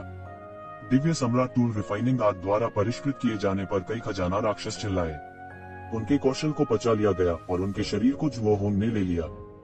क्यूई खजाने के अंदर अच्छी चीजों की कल्पना करना कठिन था। यह खजाना क्यूई पत्थरों से चिपक गया और रत्न बन गया। ये रत्न उपकरण शोधन के लिए सर्वोत्तम सामग्री थे। जब तक थोड़ा सा जोड़ा जाता है, टूल रिफाइनिंग की सफलता दर बहुत बढ़ जाएगी। उपकरण शोधन के पहलू में प्राचीन काल से किसी की तुलना शस्त्र सम्राट से नहीं की जा सकती थी। वे ही एकमात्र सर्वोच्च अस्तित्व थे जिन्होंने औजार शोधन के माध्यम से सफलता प्राप्त की थी। इस समय येक्षिवेन भी सबसे महत्वपूर्ण क्षण में पहुंच गई थी। वह अपनी हर सांस के साथ बड़ी मात्रा में खजाने की ऊर्जा को अवशोषित कर सकता था और उनकी हर सांस एक ज्वार की लहर की तरह थी। सारी खजाने की ऊर्जा उसके शरीर में रूपांतरित और अवशोषित हो गई थी। यह खजाना ऊर्जा सिर्फ साधारण ऊर्जा नहीं थी, इसमें सत्य के अनगिनत निशान भी छिपे हुए थे। यदि लोग लंबे समय तक यहाँ साधना करते हैं तो वे खजाना क्यूई को अवशोषित करने में सक्षम होंगे। न केवल उनकी साधना गति बढ़ेगी, बल्कि वे खजाना क्यूई में निहित सिद्धांतों से भी प्रभावित होंगे। कहा जा सकता है कि यह देवताओं से सीधे जुड़ने का एक तरीका था। कोई आश्चर्य नहीं कि हथियार सम्राट स्वर्ग में अनगिनत विशेषज्ञ थे। यहाँ का वातावरण ट्रांसफॉर्मिंग गॉड एबिस से भी तुलनीय था। हालांकि इस जगह में टूल रिफाइनिंग का ग्रेट डाओ शामिल था। हालांकि ट्रांसफॉर्मिंग गॉड एबिस एक ऐसा स्थान था जहाँ अनगिनत देवताओं ने महान दाव को प्रकट करने के लिए हाथ मिलाया था। फिर वे ग्रेट दाव को हड़प लेंगे और जबरन उसे समझ लेंगे। हालांकि उपकरण सम्राट स्वर्ग हर जगह था। इसका एक विशाल क्षेत्र था। यह ट्रांसफॉर्मिंग गॉड रसातल से अनगिनत गुना बड़ा था। येक्षिवेन ने इतनी बड़ी दुनिया कभी नहीं देखी थी। यहाँ तक देवताओं द्वारा रूपांतरित किए गए दैवीय राष्ट्र जैसे death lords abyss of death टूल सम्राट हेवन की तुलना में कुछ भी नहीं थे। वे बिल्कुल समान स्तर पर नहीं थे। इसलिए हथियार सम्राट स्वर्ग था, हथियार सम्राट की दुनिया नहीं। असंख्य स्वर्गों और लोकों में स्थित स्वर्गों ने इस अतुलनीय रूप से विशाल संसार को संदर्भित किया। इतनी बड़ी दुनिया को खोलना आम लोगों के लिए असंभव था। यहाँ तक देवताओं के सर्वोच्च विशेषज्ञ भी इतनी बड़ी दुनिया को अपने दिव्य साम्राज्य में नहीं खोल सके क्योंकि उनके पास पर्याप्त दिव्य शक्ति नहीं थी। यहाँ के महान दाव इन खजाना राक्षसों को सूक्ष्म रूप से प्रभावित कर रहे थे, जिससे वे अपनी साधना प्रणाली बना रहे थे। यह बहुत ही आश्चर्यजनक था। यह तब की बात है जब शस्त्र सम्राट यहाँ नहीं थे। यदि शस्त्र सम्राट यहाँ होता तो यह कितना भव्य होता। ऐसा लगता था कि येज़िवेन ने सम्राट स्तर के बिजली घरों की शक्ति के हिमशैल के सिरे को देखा था, और येज़िवेन भी अब इसका लाभ उठा रही थी। दिव्य सम्राट टूल रिफाइनिंग तकनीक के साथ वह न केवल अपनी आभा को छुपा सकता था, बल्कि खेती के लिए क्यूई के खजाने का भी उपयोग कर सकता था। उन्हें शस्त्र सम्राट के स्वर्गीय दाव द्वारा अस्वीकार किए जाने की चिंता नहीं थी। येज़िवेन ने पहले दिव्य सम्राट उपकरण शोधन तकनीक को विकसित करने में अधिक प्रयास नहीं किया था। यह टूल रिफाइनिंग के लिए एक सहायक खेती तकनीक थी। अब जबकि उसने वास्तव में खेती करना शुरू कर दिया था, इस तथ्य के साथ कि उसका क्षेत्र उस समय की तुलना में कई गुना अधिक अत्याचारी था जब उसने इसे अभी प्राप्त किया था, उसे एहसास हुआ कि वह शुरुआत में कितना गलत था। यह अपने आप में एक प्रकार की अकल्पनीय सर्वोच्च साधना तकनीक थी। देव स्तर की मार्शल आर्ट जो उन्होंने प्राप्त की थी, उनमें से अधिकांश जादुई शक्ति चालें थीं। इसके विपरीत वास्तविक साधना तकनीकें बहुत दुर्लभ थीं। उनमें महान दाव के अनगिनत सत्य समाहित थे। जितना अधिक उन्होंने साधना की, उतना ही अधिक उन्होंने उनमें अकल्पनीय रूप से गहन अस्तित्व को महसूस किया। येज़िवेन में भी अपनी साधना को छोड़ने और पुनः साधना करने का आवेग था। इसने उनके दाव हॉट को लगभग प्रभावित किया। हालांकि वह फिर भी शांत हो गया और उसने अपनी खेती को नहीं छोड़ा और फिर से खेती की। अन्यथा परिणाम अकल्पनीय होंगे। लेकिन फिर भी वह लगभग महसूस कर सकता था कि दिव्य सम्राट उपकरण शोधन तकनीक की खेती और अपने स्वयं के महान दाव की पुष्टि करते हुए उसका अवलोकन करने वाले व्यक्ति शास्त्र में बहुत सुधार हुआ था। उनके शरीर ने पहले ही एक विशाल ब्रह्मांड बना लिया था। उसके चारों ओर असंख्य तारे टिमटिमा रहे थे। इस समय उनका पूरा शरीर ब्रह्मांड के केंद्र में स्थित था। वह ब्रह्मांड में एकमात्र सच्चे भगवान थे। वेव्स ऑफ ट्रेजर क्यूई उनके द्वारा परिष्कृत किया गया था। हजारों मील के दायरे में खजाना क्यूई के ज्वार को उमड़ता हुआ महसूस किया जा सकता है। कई खजाना राक्षस कांप रहे थे और जमीन पर झूठ बोल रहे थे। वे येज़िवेन की आभा को महसूस नहीं कर सके, हालांकि उसकी सांस मात्र से खजाना क्यूई के ज्वार को हजारों मील तक हिला सकती थी। कोई सोच सकता है कि इसके बीच में किस तरह का भयानक अस्तित्व था। काफी देर बाद अचानक उसका पूरा शरीर खुल गया। लगभग एक पल में उसके शरीर से एक अत्याचारी शक्ति निकली। उसका क्यूई और रक्त समुद्र की तरह सब कुछ धोता हुआ उमड़ पड़ा। गड़गड़ाहट की आवाज और गड़गड़ाहट की आवाज थी। उसने आकाश की ओर देखा और एक लंबी दहाड़ निकाली। वह आखिरकार पोवान क्षेत्र के 9वें स्तर पर पहुंच गया था। हा, येज़िवेन बेहद लापरवाह थी। उसने अंततः देवता के शिखर तक साधना की थी। यह देवता का अंतिम क्षेत्र था। हालांकि उनकी युद्ध शक्ति पहले से ही दाव मान्यता के बराबर थी, लेकिन उनका दायरा बहुत कम था। ज्यादातर समय वह घाटे में रहता था। इससे भी महत्वपूर्ण बात यह है कि इस वजह से उसकी युद्ध शक्ति सीधे अमरता के दायरे के बीच में चली गई और वह बिल्कुल भी कमजोर नहीं था। पोवान क्षेत्र के 9वें स्तर के शिखर तक पहुंचने के लिए उनकी खेती को अभी भी कुछ समय चाहिए था। हालांकि यह केवल कुछ समय की बात थी। उसने पहले से ही अपना मन बना लिया था कि जब वह बाहर जाएगा तो उसे देवता परिवर्तन रसातल में पीछे हटना होगा और सीधे भगवान बनने के लिए दाव मान्यता की ओर भागना होगा। यह दाव सत्यापन के साथ तुलनीय नहीं था। डीएओ सत्यापन की तुलना डीएओ सत्यापन नहीं था। उनका पूरा शरीर एक तरह के परिवर्तन से गुजर रहा था। लगातार कर्कश आवाज आ रही थी। येज़िवेन ने महसूस किया कि उसका पूरा शरीर लगातार फुदक रहा था और उसकी क्यूई और खून बढ़ रहा था। लंबे समय के बाद वह आखिरकार रुक गया और पोवान क्षेत्र के 9वें स्तर को पूरी तरह से स्थिर कर दिया। उसने सीधे अपने बड़े हाथ से पकड़ लिया। उसकी पकड़ से शून्य फट गया था। उसके हाथ में शून्य में छिपे हुए कई खजाने के दानव पकड़े गए। क्या तुम सिर्फ मुझे ताक झांक नहीं कर रहे थे और मेरे क्यूई और रक्त का लालच नहीं कर रहे थे? येज़िवेन उपहास किए बिना नहीं रह सकी।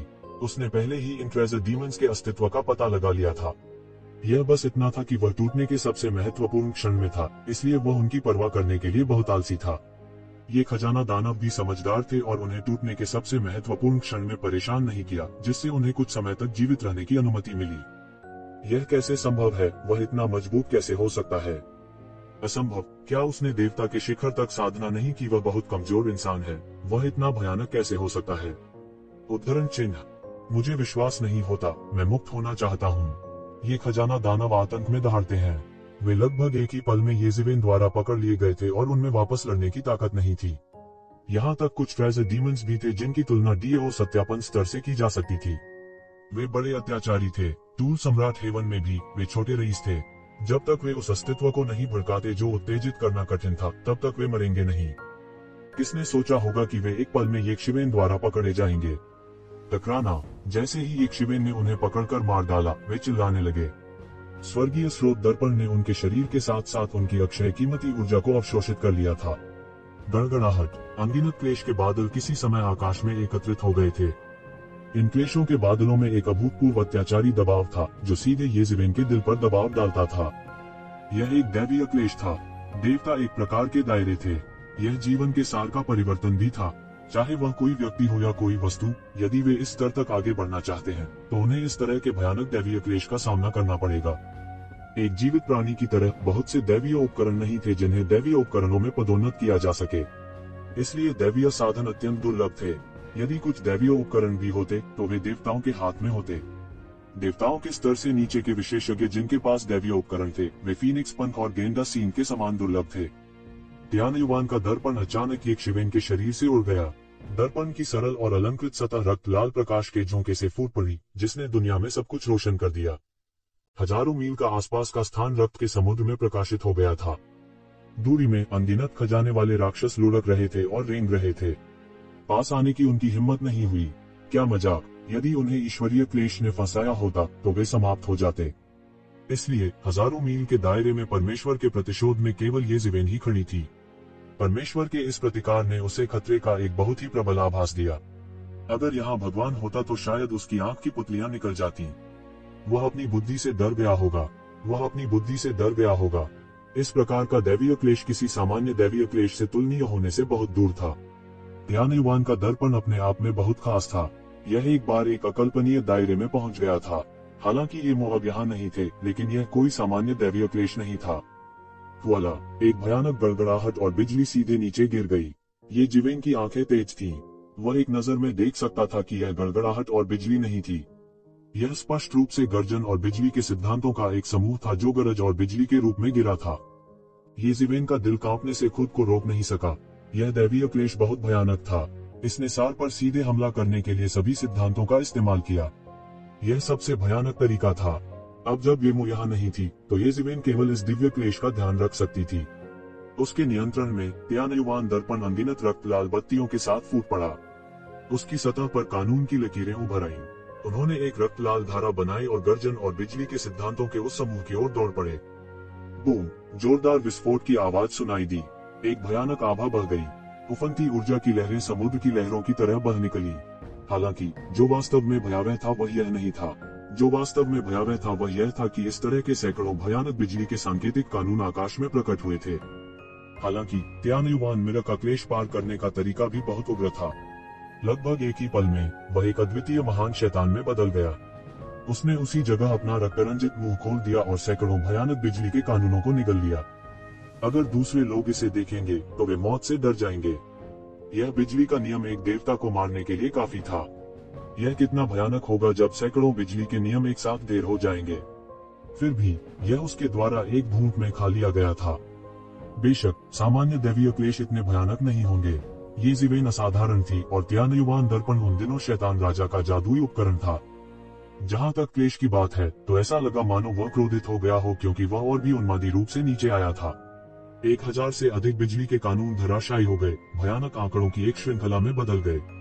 ईश्वरीय जानवर थे, साथ ही हास्यास्पद रूप से शक्तिशाली व्यक्ति भी थे। उन सभी ने गूलाई पर हमला किया। इस समय जमीन में पहले से ही अनगिनत मात्रा में पीले पानी की बौछार शुरू हो गई थी। पाताल का पानी, ये शिवेन ने इसे तुरंत पहचान लिया। अंडरवर्ल्ड का पानी जमीन से बाहर निकल रहा था और यह खतरनाक गति से फैल रहा था। ऐसा लग रहा था जैसे ये येज़ेबेल और त्यानयुवान के आईने को डुबा देगी। जल्द ही यही एक शिवेन के पैरों पर चढ़ गया था। उसे तुरंत एक तरह का दर्द महसूस हुआ। वह स्थान जो पाताल के जल में डूबा हुआ था, सिसकती आवाज कर रहा था। उनके दिमाग के पुर्जे हिल चुके थे। पीले झरने का पानी उसके भौतिक शरीर को भी चोट पहुंचा सकता था। यदि एक साधारण पीक डेमिगोड, भले ही वह दाव पुष्टिकरण विशेषज्ञ के बराबर हो, पीले झरने के पानी से छुआ हो, तो वह शायद थोड़े समय में रक्त के एक पोकर में पिघल जाएगा।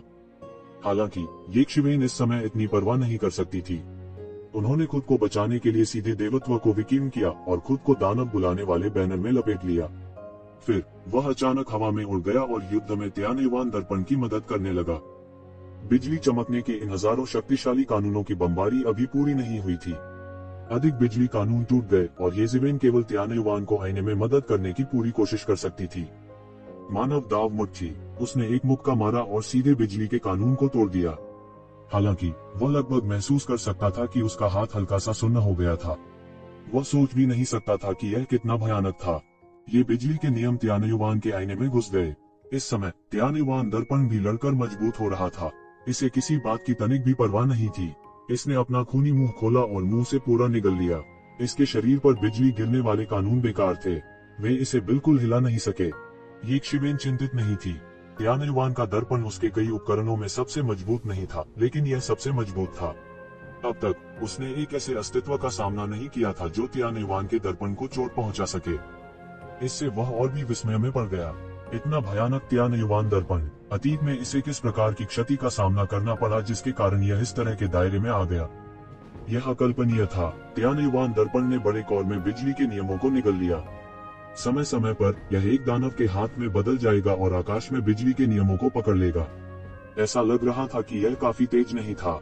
ये शिवेन इस विपत्ति को पार करने के इतने उग्र तरीके से नहीं रह सकी। आखिरकार उसका शरीर अभी भी तियानुयुवान के दर्पण से कमतर था। इससे भी महत्वपूर्ण बात यह थी कि शिवेन थोड़ा सा महसूस कर सकती थी कि तियानुयुवान के दर्पण से एक उभरती हुई इच्छा शक्ति धीरे धीरे उभर रही थी। उसने तुरंत प्रतिक्रिया व्यक्त की और महसूस किया कि तियानुयुवान दर्पण ने एक बार फिर एक नई टू स्पिरिट को जन्म दिया है। ये मो के जाने के बाद हालांकि उसने तियानुयुवान दर्पण के साथ पूरी तरह से संबंध नहीं तोड़े थे, लेकिन वास्तव में उसका दूसरी पहचान के साथ पुनर्जन्म हुआ था। उपकरण भावना के रूप में तियानुयुवान दर्पण में वापस आना असंभव था। इस समय एक नई उपकरण भावना का जन्म होना भी निश्चित रूप से एक मामला था। यह उसकी साधना के तहत पैदा हुई एक उपकरण भावना थी। स्वाभाविक रूप से यह उसके प्रति पूरी तरह से वफादार होगा। उन्हें भूतकाल में इमेजेंस इमॉर्टल एक्सटर्मिनेटिंग सेबर जैसी टू स्पिरिट को मिटाने की चिंता नहीं थी। यह बिल्कुल अलग बात थी। वह बहुत खुश हुआ। यदि कोई टू स्पिरिट होता तो तियानुयुवान दर्पण अब की तुलना में कहीं अधिक शक्ति लगा सकता था। उसकी दिव्य भावना सीधे तियानुयुवान दर्पण की कमजोर और अभी भी अर्धज्ञानी उपकरण भावना को महसूस कर सकती थी। दोनों पक्ष अपने आप जुड़े हुए थे जैसे कि रक्त संबंध हो।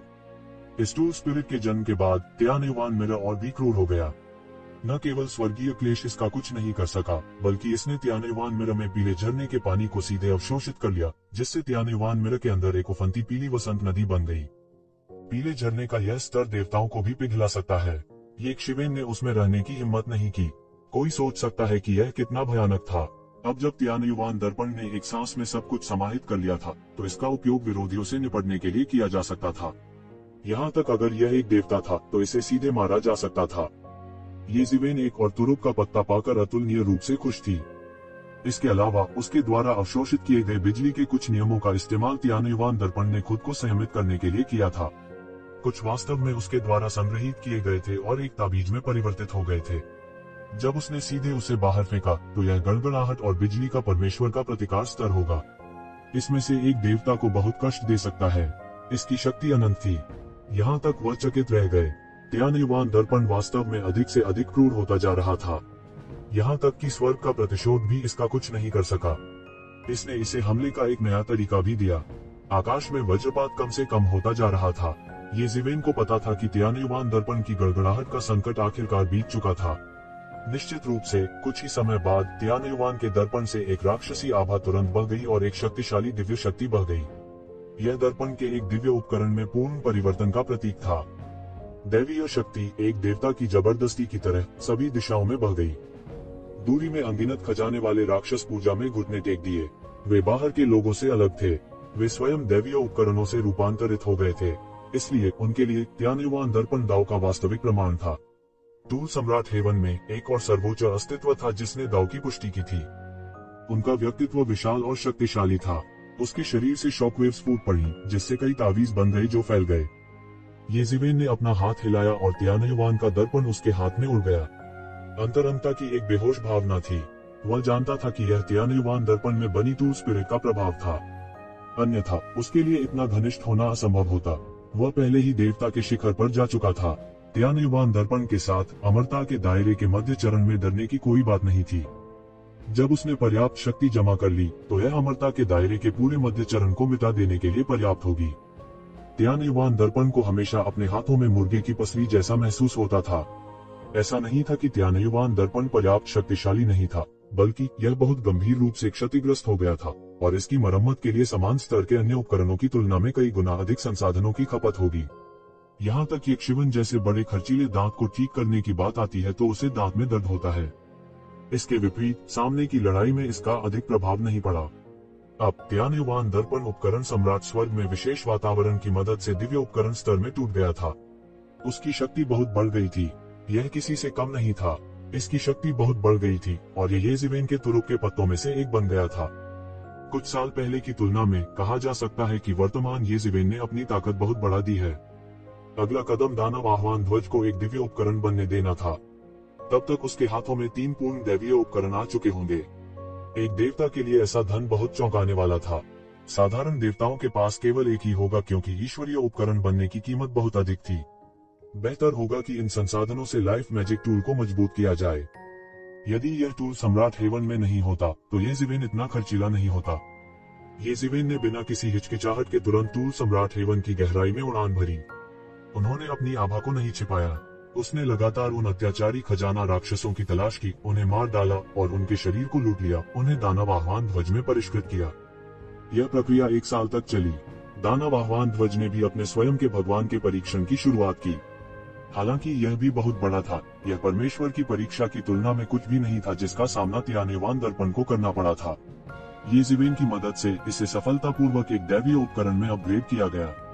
इस वर्ष में येज़िवेन ने अपनी आभा को नहीं छिपाया और इसने कई लोगों को पूरी तरह से उत्तेजित कर दिया था। येज़िवेन का ठिकाना एक ऐसा लक्ष्य था जिसे बहुत से लोग खोजना चाहते थे। चाहे वह इस प्रतिभा को मारना हो या उसकी सारी संपत्ति को जब्त करना हो, यह कहा जा सकता है कि उसे मार डाला जाना चाहिए। विशेष रूप से येज़िवेन अकेले थे और उन्होंने देवता परिवर्तन रसातल टीम के साथ काम नहीं किया। यह उनकी सबसे बड़ी गलती थी। हालांकि उपकरण सम्राट स्वर्ग विशाल और असीम था। यह किसी भी अन्य दुनिया की तुलना में बहुत बड़ा था, इसलिए छिपने का इरादा रखने वाले व्यक्ति को ढूंढना बहुत मुश्किल था। इसके अलावा येज़िवेन ने अपने फिगर को छुपाने के लिए दिव्य सम्राट टूल रिफाइनिंग आर्ट का इस्तेमाल किया था, इसलिए उसका कोई पता नहीं चल सका। इसलिए पिछले 6 सालों में कोई नहीं जानता था कि यक्षिवेन कहाँ है। लेकिन इस साल अचानक यक्षिवेन सामने आ गई। हालांकि वह समय समय पर हर जगह दिखाई देते थे, फिर भी इसने अनगिनत लोगों को उत्साहित किया। कई लोगों के दिलों में येज़िवेन भी मारे जाने का एक वास्तविक लक्ष्य था। येज़िवेन भी इस बारे में बहुत स्पष्ट थी। हालांकि वो मोजेंगरे और एओशिबा का इंतजार कर रहा था। उसे टूल सम्राट हेवन में भविष्य की परेशानियों से छुटकारा पाना चाहिए, नहीं तो वह नहीं जानता कि वे कितनी परेशानी खड़ी कर देंगे। जब उन्होंने दानव आह्वान बैनर को एक दैवीय उपकरण के रूप में सफलतापूर्वक बढ़ावा दिया तो दानव आह्वान बैनर की शक्ति बहुत बढ़ गई। हालांकि वह अभी भी लगातार कुछ दिव्य साधनों की तलाश में था। यह सबसे अच्छा होगा यदि वह सीधे दैवीय साधनों को अपने वश में कर सके। हालांकि शायद उसकी किस्मत बहुत अच्छी नहीं थी। हालांकि उन्हें कुछ दोषपूर्ण दैवीय उपकरणों का सामना करना पड़ा। वे दैवीय उपकरण नहीं थे। दोषपूर्ण दैवीय उपकरण छद्म दैवीय उपकरणों की तुलना में अधिक मजबूत थे, लेकिन वे वास्तविक दैवीय उपकरण नहीं थे। लेकिन वह जल्दी में नहीं था क्योंकि वह अच्छी तरह जानता था कि असली बड़ी मछली अभी भी पीछे है। उपकरण सम्राट स्वर्ग की गहराई में एक खजाना घर था। खजाना घर उपकरण सम्राट स्वर्ग में छेद की मरम्मत के लिए एक निश्चित समय में अनगिनत दिव्य उपकरण उगल देगा। उस समय यह एक वास्तविक फसल होगी। वह आखिरी साल भी होगा। अभी कुछ साल बाकी थे। उनका मुख्य लक्ष्य अभी भी था, इसलिए वह भी दैवीय साधनों की तलाश में था कि कहीं वह उन्हें मिल जाए या नहीं। उन्हें न पा सके तो कोई बात नहीं। इससे भी महत्वपूर्ण बात यह है कि वह भविष्य की परेशानियों को खत्म करने के लिए एओशिबा और मोजेंगरे की तलाश कर रहा था। जैसे ही उसने खोज की, वह उपकरण सम्राट स्वर्ग के खजाने की ओर बढ़ गया। उसे अब जाना पड़ा क्योंकि उपकरण सम्राट स्वर्ग बहुत विशाल था। अपनी गति के साथ भी यदि वह जल्द से जल्द प्रवेश नहीं करता तो वह पकड़ने में सक्षम नहीं हो सकता था। इसके अलावा येज़िवेन को विश्वास नहीं था कि मोजेंगरे और एओशिबा दिव्य उपकरणों को उगलने के लिए आखिरी खजाना घर छोड़ देंगे। उस समय वे निश्चित रूप से खजाने के घर में इकट्ठा होंगे और उन्हें मार डालेंगे। वह अभी कुछ देर पहले ही निकला था। एक अतुलनीय अत्याचारी आभा उतरी। यह एक अधेड़ उम्र का आदमी था जिसके पूरे शरीर पर भुलक्कड़ सुनहरे बाल थे। कोई नहीं जानता था कि वह किस जाति से है। उसकी पीठ पर पंखों की एक जोड़ी थी और वह बेहद मजबूत दिखता था। उसके पीछे दर्जनों सिलहूट उतरे। उनमें से कुछ दाव मान्यता साधकों के बराबर थे, जबकि बाकी अत्यंत गहन साधना वाले देवता थे। ये सभी पुराने राक्षस थे जिन्होंने न जाने कितने वर्षों तक खेती की थी। उनका प्रभामंडल अतुलनीय रूप से अत्याचारी था। आखिरकार मैंने इस येज़िवेन का पता लगा लिया है। वह 1 साल से चूहे की तरह छुपा हुआ है। इस सुनहरे बालों वाले अधेड़ उम्र के व्यक्ति के पीछे किसी ने कहा। वह पिछले 1 साल से येज़ेवेन के ठिकाने का पीछा कर रहा था। अतः उनका हृदय स्वाभाविक रूप से अतुलनीय आक्रोश से भर गया। यह सही है, हालांकि लोमड़ी कितनी भी चालाक क्यों न हो, वह एक अच्छे शिकारी को नहीं हरा सकती। क्या हमने अभी उसे नहीं पकड़ा है? हम अब की बार हम इसे बिना कब्रगाह के ही मरवा देंगे, किसी ने तिरस्कार पूर्वक कहा। लेकिन क्या हमें एओशिबा और अन्य लोगों को सूचित करना चाहिए? आपको पता होना चाहिए कि उन्होंने येज़ेवेन को पकड़ने के लिए एक बड़ी कीमत चुकाई है। किसी ने सुनहरे बालों वाले अधेड़ उम्र के आदमी को देखा और कहा, कोई जरूरत नहीं है, हमें उन्हें क्यों सूचित करना चाहिए? क्या हमें उनके पुरस्कारों का लोभ करने की आवश्यकता है? ड्रैगन आइलैंड और कवरिंग हेवन संप्रदाय द्वारा दिए गए पुरस्कारों की तुलना में जो अधिक महत्वपूर्ण है वह यह है कि हमें येज़ेवेन के आकस्मिक मुठभेड़ों को लूटना चाहिए। वह इतना शक्तिशाली है, इसलिए उसे महान भाग्य विरासत में मिला होगा। अगर हम उसे मार सकते हैं, उसकी किस्मत को लूट सकते हैं और उसके आकस्मिक मुकाबलों को लूट सकते हैं, तो हम अपने दाव को साबित करने के लिए इस महान भाग्य पर भरोसा कर सकते हैं। क्या यह अच्छा नहीं है? सुनहरे बालों वाले मध्यम आयु वर्ग के व्यक्ति ने बेहोश होकर कहा, हम दसियों हजार वर्षों से कठिन अभ्यास कर रहे हैं।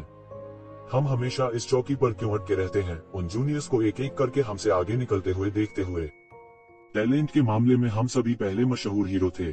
साधना तकनीकों के मामले में हम में से बहुत से लोग बुरे भी नहीं हैं। हालांकि हमारे पास भाग्य का थोड़ा सा अभाव है, जिसके कारण हम सफलता से कम हो जाते हैं।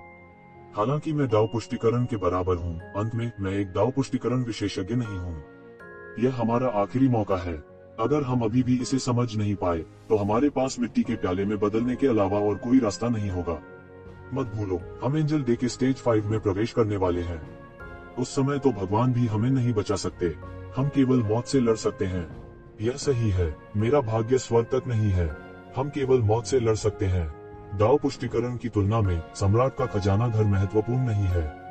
हमें सभी अच्छी चीजों का आनंद लेने के लिए जीवित रहने की आवश्यकता है। हाँ, यही बात है। येज़ेवेन को मार डालो और उसके आकस्मिक मुठभेड़ों को लूट लो। ये लोग एक के बाद एक दहाड़ते रहे। उनकी भयानक गर्जना ने समय और स्थान को विकृत कर दिया। वे कुछ पुराने राक्षस थे जो कई वर्षों से अभ्यास कर रहे थे। वे अपनी अंतिम लड़ाई के लिए एंजल डे के स्टेज 5 में प्रवेश करने वाले थे। चलो चलते हैं और येज़ेवेन को मारते हैं। हालांकि वह शक्तिशाली है, हम एओशिबा और अन्य लोगों की तरह जूनियर नहीं है। उन्हें देखने दे कि हमने जो कौशल अर्जित किए हैं वे बेकार नहीं है। सुनहरे बालों वाला अधेड़ आदमी दहाड़ा। उसके पीछे के पंख सीधे फैल गए, आकाश को धुंधला कर दिया और पृथ्वी को ढक लिया। उसने येज़ेवेन के आभामंडल का पीछा किया। येज़ेवेन ने जल्द ही महसूस किया कि लोगों का एक बड़ा समूह लगातार उसका पीछा कर रहा था, इसलिए वह बस छोड़ना नहीं चाहता था। वह इन लोगों की उत्पत्ति के बारे में बहुत स्पष्ट था जो उसका पीछा कर रहे थे। चाहे वह बड़ी ताकतों के स्वामी हो या वे बूढ़े, उन सभी के पास उसे मारने का एक कारण था। वह बस रुक गया और चुपचाप इन लोगों के आने का इंतजार करने लगा। इतना जरूर है, उन्होंने उसे निराश नहीं किया। केवल एक दर्जन सांसों के समय में वे पहले ही उसे पकड़ चुके थे। दर्जनों आकृतियों ने उन्हें घेर लिया। उनके द्वारा लाई गई शक्तिशाली आभा ने इस स्थान को सीधे पाउडर में बदल दिया। यह बहुत भयानक था।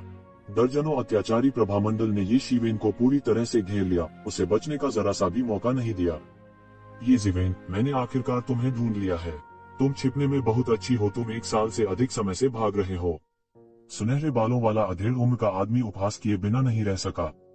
आप छुपा सकते हैं? हा हा हा, क्या मजाक है। येज़ेवेन ने उपहास किया और इन लोगों की तरफ ठंडी नजरों से देखा। क्या आपको लगता है कि अगर मैं नहीं रुकता तो आपके पास मुझे खोजने का मौका है? अभिमानी, तुम मौत को दावत दे रहे हो। मुझे लगता है कि तुम सच में अपना दिमाग खो चुके हो। ये स्वामी अचानक क्रोधित हो गए। उन्हें लगा जैसे येज़ेवेन उन्हें नीचे देख रही थी। येज़ेवेन, तुम्हारी ताकत वास्तव में अच्छी है, लेकिन यह मत सोचो कि हम एओशिबा के समान हैं। सच कहूँ, चाहे वह तुम हो या एओशिबा, तुम कुछ भी नहीं हो। आपकी साधना अवधि बहुत कम है। हमारी तुलना में तुम सिर्फ छोटी गुड़िया हो जो अभी बड़ी नहीं हुई हो।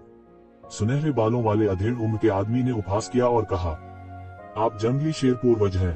येज़ेवेन ने आखिरकार इस सुनहरे बालों वाले मध्यम आयु वर्ग के व्यक्ति को पहचान लिया। मेरी साधना उथली है, लेकिन यह अभी भी आपके द्वारा अपना समय बर्बाद करने से कहीं बेहतर है। क्योंकि तुम मुझे जानते हो, तुम्हें जल्द से जल्द आत्मसमर्पण कर देना चाहिए। मैंने पहले भी देवताओं को मार डाला है, इसलिए तुम मेरे लिए एक मैच नहीं हो सकते। मैं भी आपकी प्रतिभा को संजोता हूँ, इसलिए यदि आप आत्मसमर्पण करने और मेरे गुलाम बनने को तैयार हैं, तो मैं आपको जीवित रहने दूंगा। अन्यथा तुम आज यहाँ मर जाओगे और तुम्हारे सभी आकस्मिक मुठभेड़ और कर्म भाग्य हमारे हाथों में आ जाएंगे। जंगली शेर के पूर्वज के चेहरे पर कुछ संतुष्ट मुस्कान दिखाई दे रही थी, जैसे कि वह बहुत संतुष्ट था कि एक शिवन उसे जानता था। आप वास्तव में स्थिति को नहीं समझते हैं। मुझे लगता है कि आप अधिक से अधिक भ्रमित हो रहे हैं। खैर, मैं अब आपसे बात नहीं करना चाहता। मूल रूप से मैं एओशिबा और मो जेंगड़े को लुभाना चाहता था, लेकिन मुझे बुरे लोगों के समूह को आकर्षित करने की उम्मीद नहीं थी। मैं अपनी प्रतिष्ठा स्थापित करने के लिए आप लोगों का उपयोग करूंगा। जब समय आएगा, देखते हैं कौन मुझे परेशान करने की हिम्मत करता है। ये जिवेन ने उदासीनता से कहा। क्या? जंगली शेर का पूर्वज तुरंत क्रोधित हो गया। इस ये जिवेन ने उन्हें पूरी तरह से नजरअंदाज कर दिया था और वास्तव में ऐसे शब्द कहे थे। वह स्पष्ट रूप से वह था जो गिरा हुआ था और नुकसान में था, लेकिन अब ऐसा लग रहा था कि उसने पूरी तरह से ऊपरी हाथ हासिल कर लिया है। हम पहले मेरी मुट्ठी लो। ये जिवेन ने एक कदम आगे बढ़ाया और ऐसा लगा जैसे उसके पैरों के नीचे से आसमान पूरी तरह से ढह गया हो। उसका पूरा शरीर एक टैंक की तरह था और जब उसने एक मुक्का मारा तो पूरी दुनिया उसकी मुट्ठी के दबाव में पागल हो रही थी। उसने मोर्चा संभाला और जंगली शेर के पूर्वज पर बिजली की गति से हमला किया। आप जंगली शेर के पूर्वज को उम्मीद नहीं थी कि एक शिवेन अपने हमले में इतनी निर्णायक होगी। उसका चेहरा डर से पीला पड़ गया, लेकिन उसकी प्रतिक्रिया धीमी नहीं थी। उसने जल्दी से प्रतिक्रिया की, अपनी मुट्ठी बंद कर ली। वह भी उसे मारने के लिए एक शिवेन की ओर दौड़ा। जंगली शेर मुट्ठी का इरादा एक विशाल शेर में बदल गया और फिर ये जिवेन की मानव दाव दुनिया की ओर बढ़ गया। बूम! जंगली शेर पूर्वज के अतुलनीय रूप से विशाल सुनहरे शेर को ये जिवेन की वर्ल्ड ऑफ दाव ने टुकड़े टुकड़े कर दिया था। इसका विरोध करने का कोई रास्ता नहीं था और यह पूरी तरह से हार गया था। उसकी मुट्ठी का इरादा मौके पर ही टूट गया और इस समय ये जिवेन की मुट्ठी की गति कम नहीं हुई और सीधे जंगली शेर पूर्वज की मुट्ठी से टकरा गई। टकराना, धातु के टकराने जैसी तेज आवाज हुई और तभी जंगली शेर पूर्वज की चीख सुनाई दी। उसकी दहाड़ ने स्वर्ग और पृथ्वी को हिला दिया और उसका पूरा हाथ काका की आवाज में पूरी तरह से रक्त की धुंध में बदल गया और फिर मौके पर ही फट गया। पूरी तरह से अकल्पनीय भयानक शक्ति भड़क उठी। डेंग डेंग डेंग! जंगली शेर पूर्वज अपने पहले से ही टूटे हुए घाव को ढकते हुए बार बार पीछे हट गया और ये जिवेन को डरावनी दृष्टि से देखा। उसने कभी नहीं सोचा था कि एक शिवेन इतनी मजबूत होगी कि वो एक शिवेन से एक मुक्का भी नहीं ले पाएगा। वह इतना बलवान कैसे हो सकता है? पागल शेर पूर्वज एक शिवेन की एक भी चाल को रोक नहीं सका। उसका चेहरा अचानक पीला पड़ गया। एक शिवेन की तुलना में वो एक बच्चे की तरह था, बहुत कमजोर। हालांकि मैदलान पूर्वज एक दाव पुष्टिकरण विशेषज्ञ के बराबर था, उसकी ताकत अत्याचारी थी और लंबे समय तक नश्वरता की सीमा को पार कर गई थी। हालांकि इससे पहले कि वह अपनी चाल का उपयोग कर पाता, ये जिवेन ने उससे पहले ही एक पायदान नीचे गिरा दिया था। ये जिवेन ने भारी को पूरी तरह से उठा लिया जैसे कि वह हल्का हो। उनकी स्वर्गीय सम्राट उपकरण शोधन तकनीक के साथ युग्मित उन्हें हथियार सम्राट स्वर्ग में पानी में मछली की तरह कहा जा सकता है। उनकी तुलना में मैदलान आंसर को बहुत ज्यादा दबा दिया गया था। यहाँ तक अगर यह एक दाव पुष्टिकरण विशेषज्ञ की तुलना में एक मास्टर था, अगर वे हथियार सम्राट स्वर्ग में प्रवेश करते हैं तो उन्हें हथियार सम्राट स्वर्ग में प्रतिभाओं का सामना करते समय सावधान रहना होगा। यदि कोई दाव पुष्टिकरण विशेषज्ञ प्रवेश करता है तो वह तुरंत स्वर्गीय दाव के प्रतिघात से पीड़ित होगा। यह भी एक बड़ा कारण था कि उन दाव कन्फर्मिंग विशेषज्ञों ने प्रवेश करने का साहस नहीं किया। भले ही उनके पास विभिन्न साधन हो, शस्त्र सम्राट स्वर्ग आखिर कोई साधारण संसार नहीं था। हालांकि ये जिवेन यहाँ अपनी 100% ताकत का प्रदर्शन कर सकती थी। यह उनका सबसे बड़ा फायदा था। पागल शेर पूर्वज की अपंग भुजा तेजी से पुनर्जीवित हो गई। उसकी आंखें भयंकर रूप से चमक उठी। अविश्वास के बाद वह और भी उग्र हो गया। उसके पास कोई रास्ता नहीं था। यदि उसने एक और कदम पीछे लिया तो वह दाव पुष्टिकरण विशेषज्ञ की तरह धूल में बदल जाएगा। उसके पास और कोई चारा नहीं था। दरार, जंगली शेर के पुराने पूर्वज के शरीर से अत्याचारी जेन युआन लगातार फूट रहा था। केंद्र के रूप में उसके शरीर के साथ इसने जेन युआन के एक अतुलनीय शक्तिशाली तूफान का निर्माण किया। यह जेन युआन की भयानक शक्ति थी जिसने जेन युआन को तूफान में बदल दिया। कोई कल्पना कर सकता है कि जंगली शेर का पुराना पूर्वज कितना भयानक था। गर्जन, एक अतुलनीय तेज गर्जना आई। पागल शेर पूर्वज का पूरा शरीर एक विशाल सुनहरे शेर में बदल गया जो आकाश और पृथ्वी को हिला रहा था। उसके शरीर में एक शक्तिशाली आदिम शातिर जानवर का रक्त था। चलो चलते हैं, यह आदमी भयंकर है। चलो साथ चलते हैं, नहीं तो हम उसके द्वारा मारे जाएंगे। ये जिवेन की ताकत देखने के बाद मैदलान एंसेस्टर के पीछे के मास्टर्स ने लगभग तुरंत निर्णय लिया। वे इस तरह प्रतीक्षा जारी नहीं रखना चाहते थे। अवसर क्षणभंगुर था। ये शक्तिशाली देवता, यहाँ तक दाव पुष्टि करने वाले विशेषज्ञों की तुलना में एक के बाद एक गरजते हुए आकाश और पृथ्वी को हिलाते हुए फिर उन्होंने एक के बाद एक अपने हमले शुरू किए, यहाँ तक कि हल्के फुल्के अंदाज में एक संयुक्त सेना का गठन किया। हालांकि उन्होंने संयुक्त हमले KDAO का अभ्यास नहीं किया, लेकिन उनका सहयोग बिल्कुल भी बुरा नहीं था। अनगिनत मार्शल आर्ट की धाराएं अनगिनत मार्शल आर्ट अवधारणाओं में विभाजित हो गईं और सीधे येज़िवेन की ओर बमबारी की। दर्जनों भयानक विशेषज्ञों के संयुक्त हमले से येज़िवेन डरने वाले नहीं थे। उसने आकाश में छलांग लगाई, आकाश की ओर देखा और एक लंबी और जोर से चीख निकली। यदि आप पश्चाताप नहीं करते हैं तो मैं आपको आपके रास्ते पर भेज दूंगा। येज़िवेन ने ठंडी सांस ली और उसके शरीर से एक भयानक आभा निकल गई। यह अज्ञात था कि यह कितनी बार अधिक अत्याचारी था। उसके हाथ में तियानयुवान मिरर दिखाई दिया। लंबे समय के बाद उन्होंने एक बार फिर तियानयुवान मिरर का इस्तेमाल किया। वालाला, आकाश में पीले झरनों की एक लंबी नदी दिखाई दी और पूरे शून्य में फैल गई। यहाँ तक येज़िवेन ने लंबे समय तक येलो स्प्रिंग नदी की भयानक शक्ति में डूबने की हिम्मत नहीं की। इन लोगों की तो बात ही छोड़िए, वे पल भर में बह गए। टकराना, इन विशेषज्ञों के संयुक्त हमले से येलो स्प्रिंग्स नदी की शक्ति फूट पड़ी और तुरंत टूट गई। यह अजेय बल के साथ आगे बढ़ा और इसकी गति बिल्कुल भी कम नहीं हुई। कुछ ही मौके पर ही एक देवता पर हमला किया गया और वह पूरी तरह से जीर्ण शीर्ण हो गया। वह पूरी तरह से पिघल गया। कुछ ही पल में एक देवता की मौके पर ही मौत हो गई। यह क्या है? अचानक जिन लोगों ने अपना हमला तोड़ दिया था, उनके पास हमला जारी रखने का मूड नहीं था। वे पूरी तरह से डर गए। क्या मजाक, क्या बात है! यह वास्तव में एक पल में एक देवता को जीर्ण शीर्ण कर सकता है। इन देवताओं ने कई वर्षों तक खेती की थी। उनके भौतिक शरीर लंबे समय से बेहद मजबूत होने के लिए तैयार किए गए थे। अगर उन्हें उड़ा दिया जाता तो यह ठीक होता, लेकिन वास्तव में कुछ ऐसा था जो उन्हें आसानी से जंग लगा सकता था। पुची, जिस समय वे हिचकिचा रहे थे, उस समय एक दर्जन से अधिक देवता समय से चकमा नहीं दे सकते थे और येलो स्प्रिंग्स नदी से सीधे पिघल गए थे जो बाहर निकल आए थे। वह पीला झरना है। यह कैसे संभव है? इतना शक्तिशाली पीले झरने का पानी केवल ईश्वरीय क्लेश में ही प्रकट हो सकता है। हालांकि मैंने दैवीय क्लेश को पार नहीं किया है। मैंने एक बार देखा कि एक अत्यंत शक्तिशाली विशेषज्ञ को पीले झरनों के पानी से जम खाकर मार डाला जा रहा था जब वह दैवीय क्लेश को पार कर रहा था। एक बूढ़ा व्यक्ति जिसकी तुलना डाउ कन्फर्मिंग विशेषज्ञ से की जा सकती थी, भयभीत होकर बोला। वह लगभग मौत से डर गया था। येलो स्प्रिंग्स का पानी स्वाभाविक रूप से कई स्तरों में विभाजित था। दैवीय क्लेश के दौरान निकला पीले झरनों का पानी स्वाभाविक रूप से बहुत भयानक था। यहाँ तक कि एक देवता जो ईश्वरीय लोक में प्रवेश करने वाला था, उसे भी सीधे पिघलाया जा सकता था। ऐसा दृश्य उन्होंने अपने जीवन में केवल एक बार देखा था। हालांकि वह इसे देखने के बाद अपनी बुद्धि से डर गया था। तब से उनमें दैवीय क्लेश को ट्रिगर करने का साहस नहीं था। यहाँ तक भले ही उनकी वर्तमान युद्ध शक्ति एक डाउ कन्फर्मिंग विशेषज्ञ के बराबर थी, फिर भी वह डाउ कन्फर्मिंग विशेषज्ञ नहीं थे।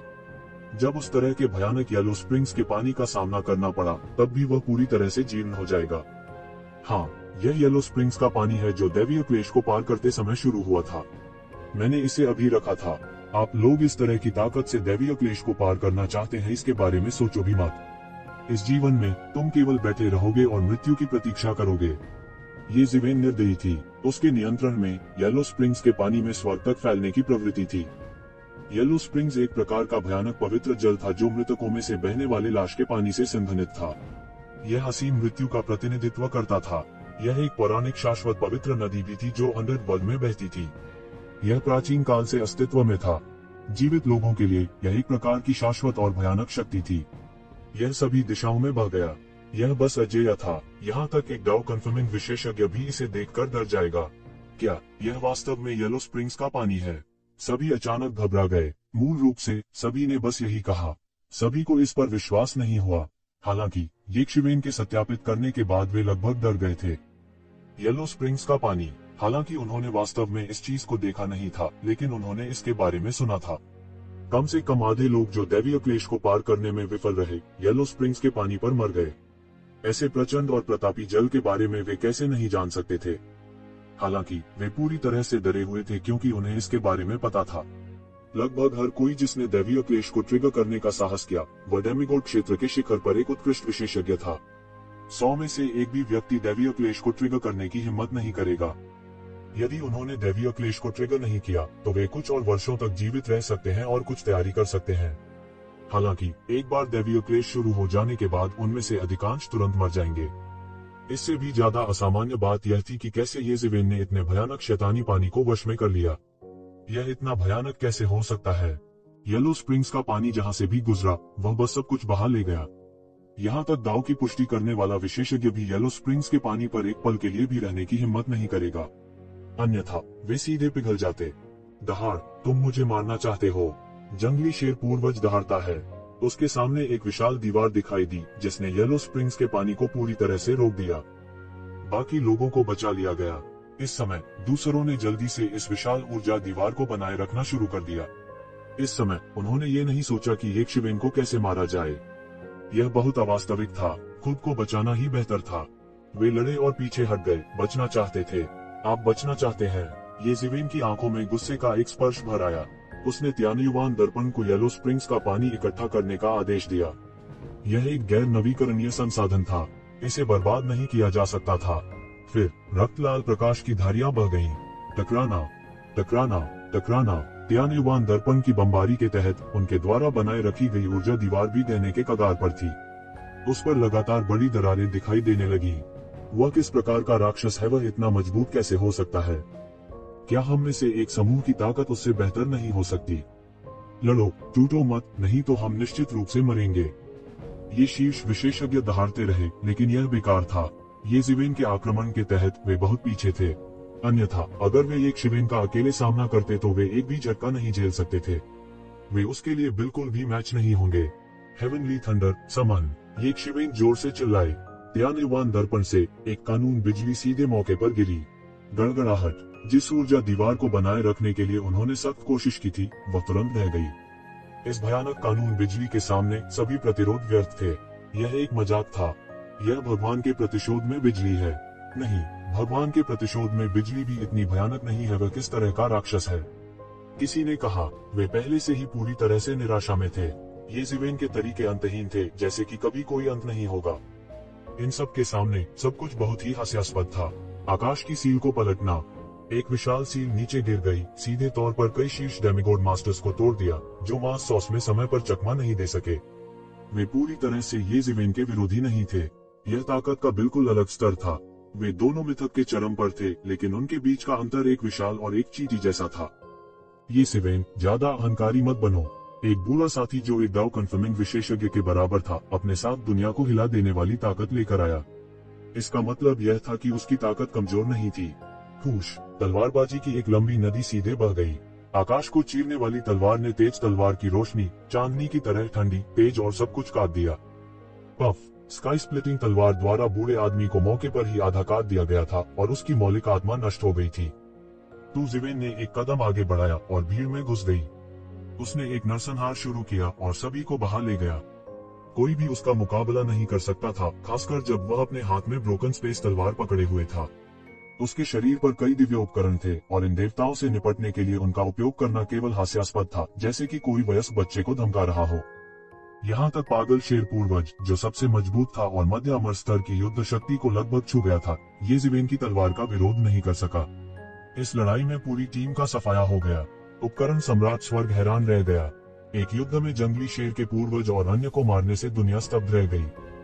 जब बहुत से अन्य लोग, जिन्हें यह समाचार मिला था, दौड़े चले आए, तो उन्हें केवल चारों ओर लाशें बिखरी हुई दिखाई दी। यह पूरी गड़बड़ी थी। बहुत से लोग मदद नहीं कर सकते थे, लेकिन चुपके से खुशी मनाते थे कि वे देर से आए। यदि वे थोड़ा पहले आ गए होते, तो क्या उन्हें यहाँ पूरी तरह से दफना नहीं दिया जाता? विशेष रूप से दृश्य में युद्ध की स्थिति को देखने के बाद बहुत से लोग कल्पना कर सकते थे कि उस समय की स्थिति को याद करने के लिए जादुई शक्तियों का उपयोग किए बिना भी यह कितना भयानक था।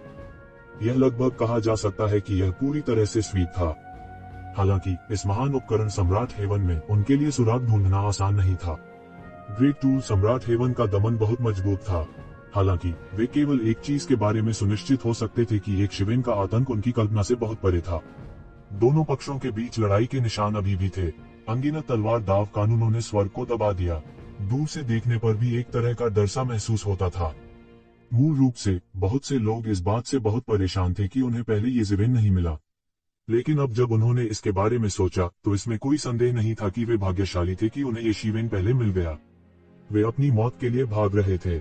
विशेष रूप से घटनास्थल पर छोड़े गए प्राचीन युद्ध के निशान के अनुसार वे मोटे तौर पर ये जिवेन की कुछ ताकत का अनुमान लगा सकते थे।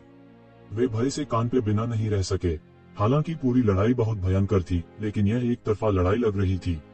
जंगली शेर पूर्वज को संख्या के मामले में पूर्ण लाभ था, लेकिन कुल मिलाकर लड़ाई में वह पूरी तरह से हार गया। उनके पलटवार के बहुत कम निशान थे, मुख्य रूप से येशिवेन के हमले के निशान। इससे सभी और भी दहशत में आ गए। संख्या में पूर्ण लाभ किसके पास था? अगर उन्होंने ध्यान से नहीं देखा तो वे सोचेंगे कि येशिवेन ने जंगली शेर के पूर्वज को मारने के लिए लोगों का एक समूह ढूंढ लिया है।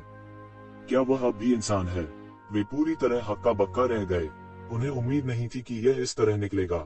यहाँ तक सबसे पागल व्यक्ति ने भी उम्मीद नहीं की थी कि येशिवेन इतनी अद्भुत युद्ध शक्ति के साथ भड़क उठेगी।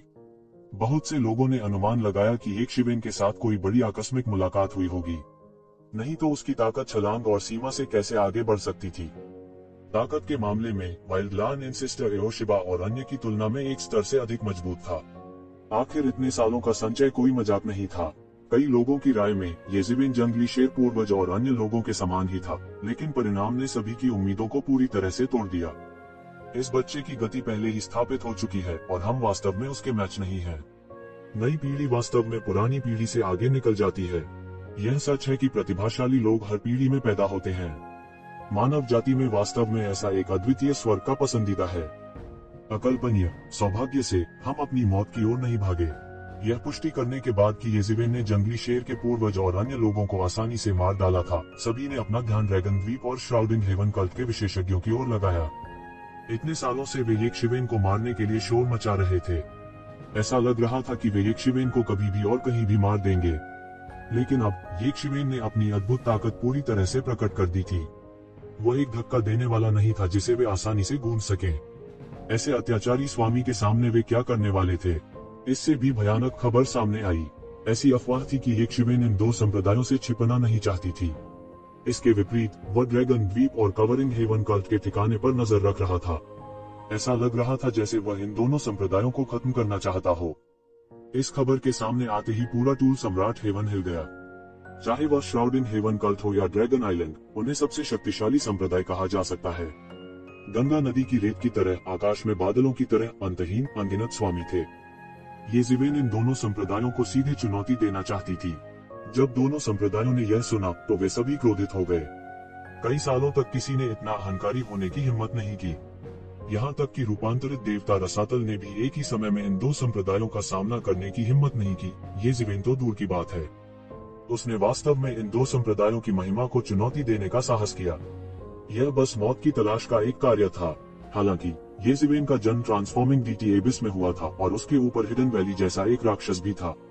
वह एक धक्का देने वाला नहीं था जिसे हर कोई धमका सके। कुछ देर के लिए इन बाहरी लोगों में तूफान सा मच गया। अनगिनत लोग दोनों पक्षों के बीच संघर्ष देखने के लिए इंतजार कर रहे थे। इतना ही नहीं, उन्हें उम्मीद थी कि ट्रांसफॉर्मिंग डीटी एबिस भी इस लड़ाई में शामिल होंगे। जबकि हर कोई यह देखने के लिए इंतजार कर रहा था कि ड्रैगन द्वीप के लोग और अन्य लोग कैसे प्रतिक्रिया देंगे। वे नहीं जानते थे कि एओशिबा सीधे तौर पर येशिवेन के साथ परेशानी में नहीं है जैसा कि सभी ने सोचा था। इसके बजाय वह सीधे उपकरण सम्राट स्वर्ग की गहराई में चला गया। यह बहुत शक्तिशाली जनजाति थी। अनगिनत खजाना राक्षसों ने आगे और पीछे बंद कर दिया। यह अज्ञात था कि वे कितने वर्षों से काम कर रहे थे। इस जनजाति में विभिन्न शक्तियों के लाखों करोड़ों खजाने वाले राक्षस रहते थे। अचानक एक आपदा उतरी। 100 से अधिक लोगों के एक समूह ने सीधे आरोप लगाया लोग बेहद शक्तिशाली थे जो उनके सामने हर चीज को पार कर जाते थे। वे जिधर से गुजरे दैत्यों का एक वार भी न सह सका। उन्हें मौके पर ही मार दिया गया और शुद्ध किया गया। वे उनके विरोधी कतई नहीं थे। यह एओशिबा और अन्य थे। हालांकि एओशिबा को येशिवेन के हाथों एक बड़ा नुकसान उठाना पड़ा, ऐसा इसलिए नहीं था क्योंकि वह अक्षम था। ये सिर्फ इतना था कि येशिवेन बहुत शक्तिशाली थी। वह इन खजाना राक्षसों के खिलाफ लगभग अजेय था जो अभी तक दांव तक नहीं पहुंचे थे। उसका मुकाबला करने वाला कोई नहीं था। आप कौन हैं? मेरी जमात में घुसने की तुम्हारी हिम्मत कैसे हुई? आसमान से एक अतुलनीय भयानक गर्जना आई। यह एक असीम अदृश्य दबाव के साथ था जो कुचल गया। यिन लांग, बाहर आओ और मुझे देखो। एओशिबा ने कोई डर नहीं दिखाया। उसने मौके पर दहाड़ मारी। सारी जमात में हाहाकार मच गया। वे नहीं जानते थे कि यह व्यक्ति कौन था। एक आकृति जो पहाड़ जितनी विशाल थी दिखाई दी और एओशिबा को पकड़ने के लिए एक विशाल हाथ बढ़ा। क्या आप अभी भी इस टोकन को पहचानते हैं? एओशिबा ने एक टोकन निकाला जिस पर एक ड्रैगन खुदा हुआ था। उसने सीधे अपनी आत्मा की शक्ति उसमें डाली और टोकन को सक्रिय किया। अतुलनीय अत्याचारी आकृति मौके पर ही चीख पड़ी। वह सीधे लुढ़क गया और अनगिनत खजाने वाले राक्षसों को मौत के घाट उतार दिया। उसका शरीर जमीन पर जोर से टकराया, जिससे एक बड़ी दरार पैदा हो गई। आप ड्रैगन द्वीप से हैं? विशाल आकृति ने अपनी आवाज में कुछ डर के साथ कहा। हाँ, ऐसा लगता है कि आप अभी भी याद करते हैं। आओ, शीबा ने ठंडेपन से कहा। आसपास के कोष दैत्यों ने जब यह दृश्य देखा तो पूरी तरह से डर गए। वे विश्वास नहीं कर सकते थे कि उनके गोत्र के देवता, अजेय देवता, इस समय आसानी से वश में कर लिए गए थे। उसके पास वापस लड़ने की ताकत भी नहीं थी। आप एक भगवान को नियंत्रित करना चाहते हैं। सपना देखते रहो। शुरुआती डर के बाद अतुलनीय रूप से विशाल आकृति हैरान और गुस्से में थी। एक देवता के रूप में वह उच्च और शक्तिशाली था और सभी की पूजा का आनंद लेता था। कई साल हो गए थे जब किसी ने उसके साथ ऐसा व्यवहार करने की हिम्मत की थी। यदि आप मरना चाहते हैं तो आप इसे आजमा सकते हैं। यद्यपि आप वर्षों में बेहतर हुए हैं, मेरा मानना कि आपको यह महसूस करने में सक्षम होना चाहिए कि आपके और पुराने पूर्वज के बीच की खाई अभी भी चौड़ी हो रही है। यदि तुम आज्ञाकारी होकर मेरी आज्ञा मानते हो तो इसे भूल जाओ। जब मैं उपकरण सम्राट स्वर्ग छोड़ता हूँ तब भी आप स्थानीय अत्याचारी हो सकते हैं, नहीं तो मैं तुम्हें एक पल में मार डालूंगा। एओ शीबा की आंखें ठंडी थी क्योंकि उसने उसे देखा। आप मुझसे क्या करवाना चाहते हैं? आकृति ने दांत पीसते हुए कहा। जब वह चील के नीचे था तो उसके पास अपना सिर नीचे करने के अलावा कोई चारा नहीं था। जब से वह उस व्यक्ति से मिला, हालांकि उसने अपने ताऊ को साबित करने के लिए अपनी ताकत उधार ली थी, उसे अपनी जन्मजात मूल भावना को सौंपने के लिए भी मजबूर किया गया था और वह गुलाम बन गया था। अब तो एक जूनियर ने भी उसके साथ ऐसा व्यवहार करने की हिम्मत की। यह बस एक बड़ा अपमान था। हालांकि यह बहुत पहले की बात है। यह बहुत पहले की बात है कि वह इसके बारे में लगभग भूल चुके थे। यदि यह इस व्यक्ति की अचानक उपस्थिति के लिए नहीं होता तो वह इसके बारे में पूरी तरह से भूल जाता और हथियार सम्राट स्वर्ग का स्थानीय अधिपति बन जाता। यह आखिरी बार था। इसके बाद उसे अपने शरीर में शापित अनुबंध को मिटाने का तरीका खोजना होगा।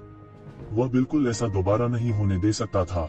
एओ शीबा ने इक्विपमेंट एम्परर हेवन पर एक नजर डाली। ऐसा लग रहा था जैसे उसने आकृति के विचारों को देख लिया हो, लेकिन उसने परवाह नहीं की। किसी भी स्थिति में वह उपकरण सम्राट स्वर्ग में अधिक समय तक नहीं रह सका। मैं चाहता हूं कि आप एक मानव बाहरी व्यक्ति को मार दें। मुझे पता है कि हथियार सम्राट स्वर्ग में कई प्राचीन वस्तुएं हैं जो बड़ी संख्या में बाहरी लोगों से घृणा करती हैं, जो हर 100,000 वर्षों में आते हैं।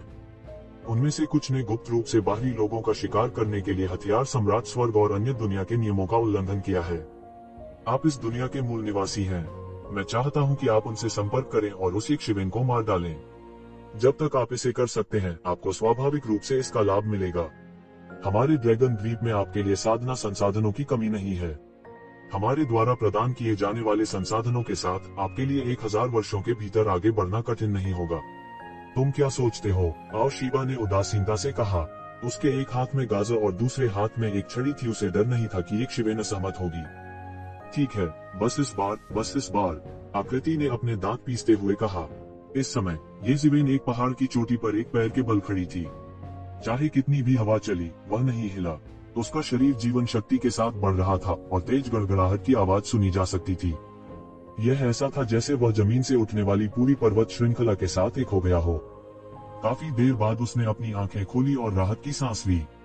वह 1 महीने से कड़ी मेहनत से खेती कर रहा था, लेकिन उसकी खेती में कोई खास सफलता नहीं मिली। निश्चय ही साधना के इस चरण में इसमें काफी समय लगेगा।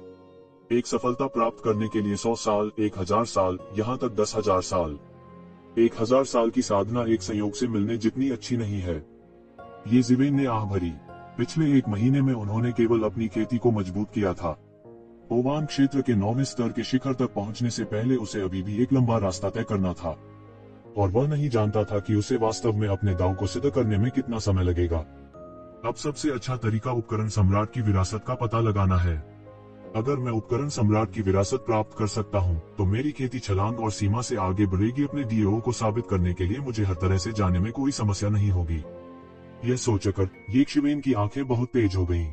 ड्रैगन द्वीप स्वर्ग संप्रदाय को कवर करते हुए उनमें से किसी एक से निपटना आसान नहीं था। उसे विश्वास नहीं था कि एओ शीबा इतनी आसानी से हार मान लेगी।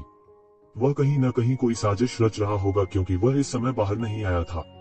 लेकिन उसने परवाह नहीं की। जब तक वह अपनी ताकत बढ़ाता रहा, किसी साजिश की परवाह करना बचकाना था। अचानक ये शिवेन ने महसूस किया कि आसपास कई अत्याचारी आभामंडल उमड़ रहे हैं। ये शिवेन ने तुरंत महसूस किया कि कई अत्याचारी आभा शून्य में घूम रहे हैं। उन्होंने मोक्ष की आंख खोली और दूर तक देखा, और उन्होंने तुरंत देखा कि 100 से अधिक शक्तिशाली आभाएं हल्के से दिखाई दे रही थी और कुछ हजार किलोमीटर दूर अंतरिक्ष के माध्यम से चक्कर लगा रही थी। और उनका नेतृत्व अमरता के प्रारंभिक चरण में एक असीम अत्याचारी आभा के साथ एक बिजलीगत द्वारा किया गया था। इसने तुरंत एक शिवेन का ध्यान आकर्षित किया। किसी को पता होना चाहिए कि ये शिवेन ने कई अस्तित्वों का सिर कलम कर दिया था जिसकी तुलना डाउ पुष्टि करने वाले विशेषज्ञों से की जा सकती थी। हालांकि अस्तित्व जो डाउ पुष्टिकरण विशेषज्ञों के बराबर थे, बहुत कम थे और बहुत दूर थे। तब वास्तविक डाउ पुष्टिकरण विशेषज्ञ लाखों में एक थे। कोई भी डाउ पुष्टिकरण विशेषज्ञ सम्मान की स्थिति का आनंद उठाएगा और शिखर तक विकसित होगा। वे असाधारण थे, इसलिए वे उन्हें सामान्य परिस्थितियों में आसानी से नहीं भेजेंगे।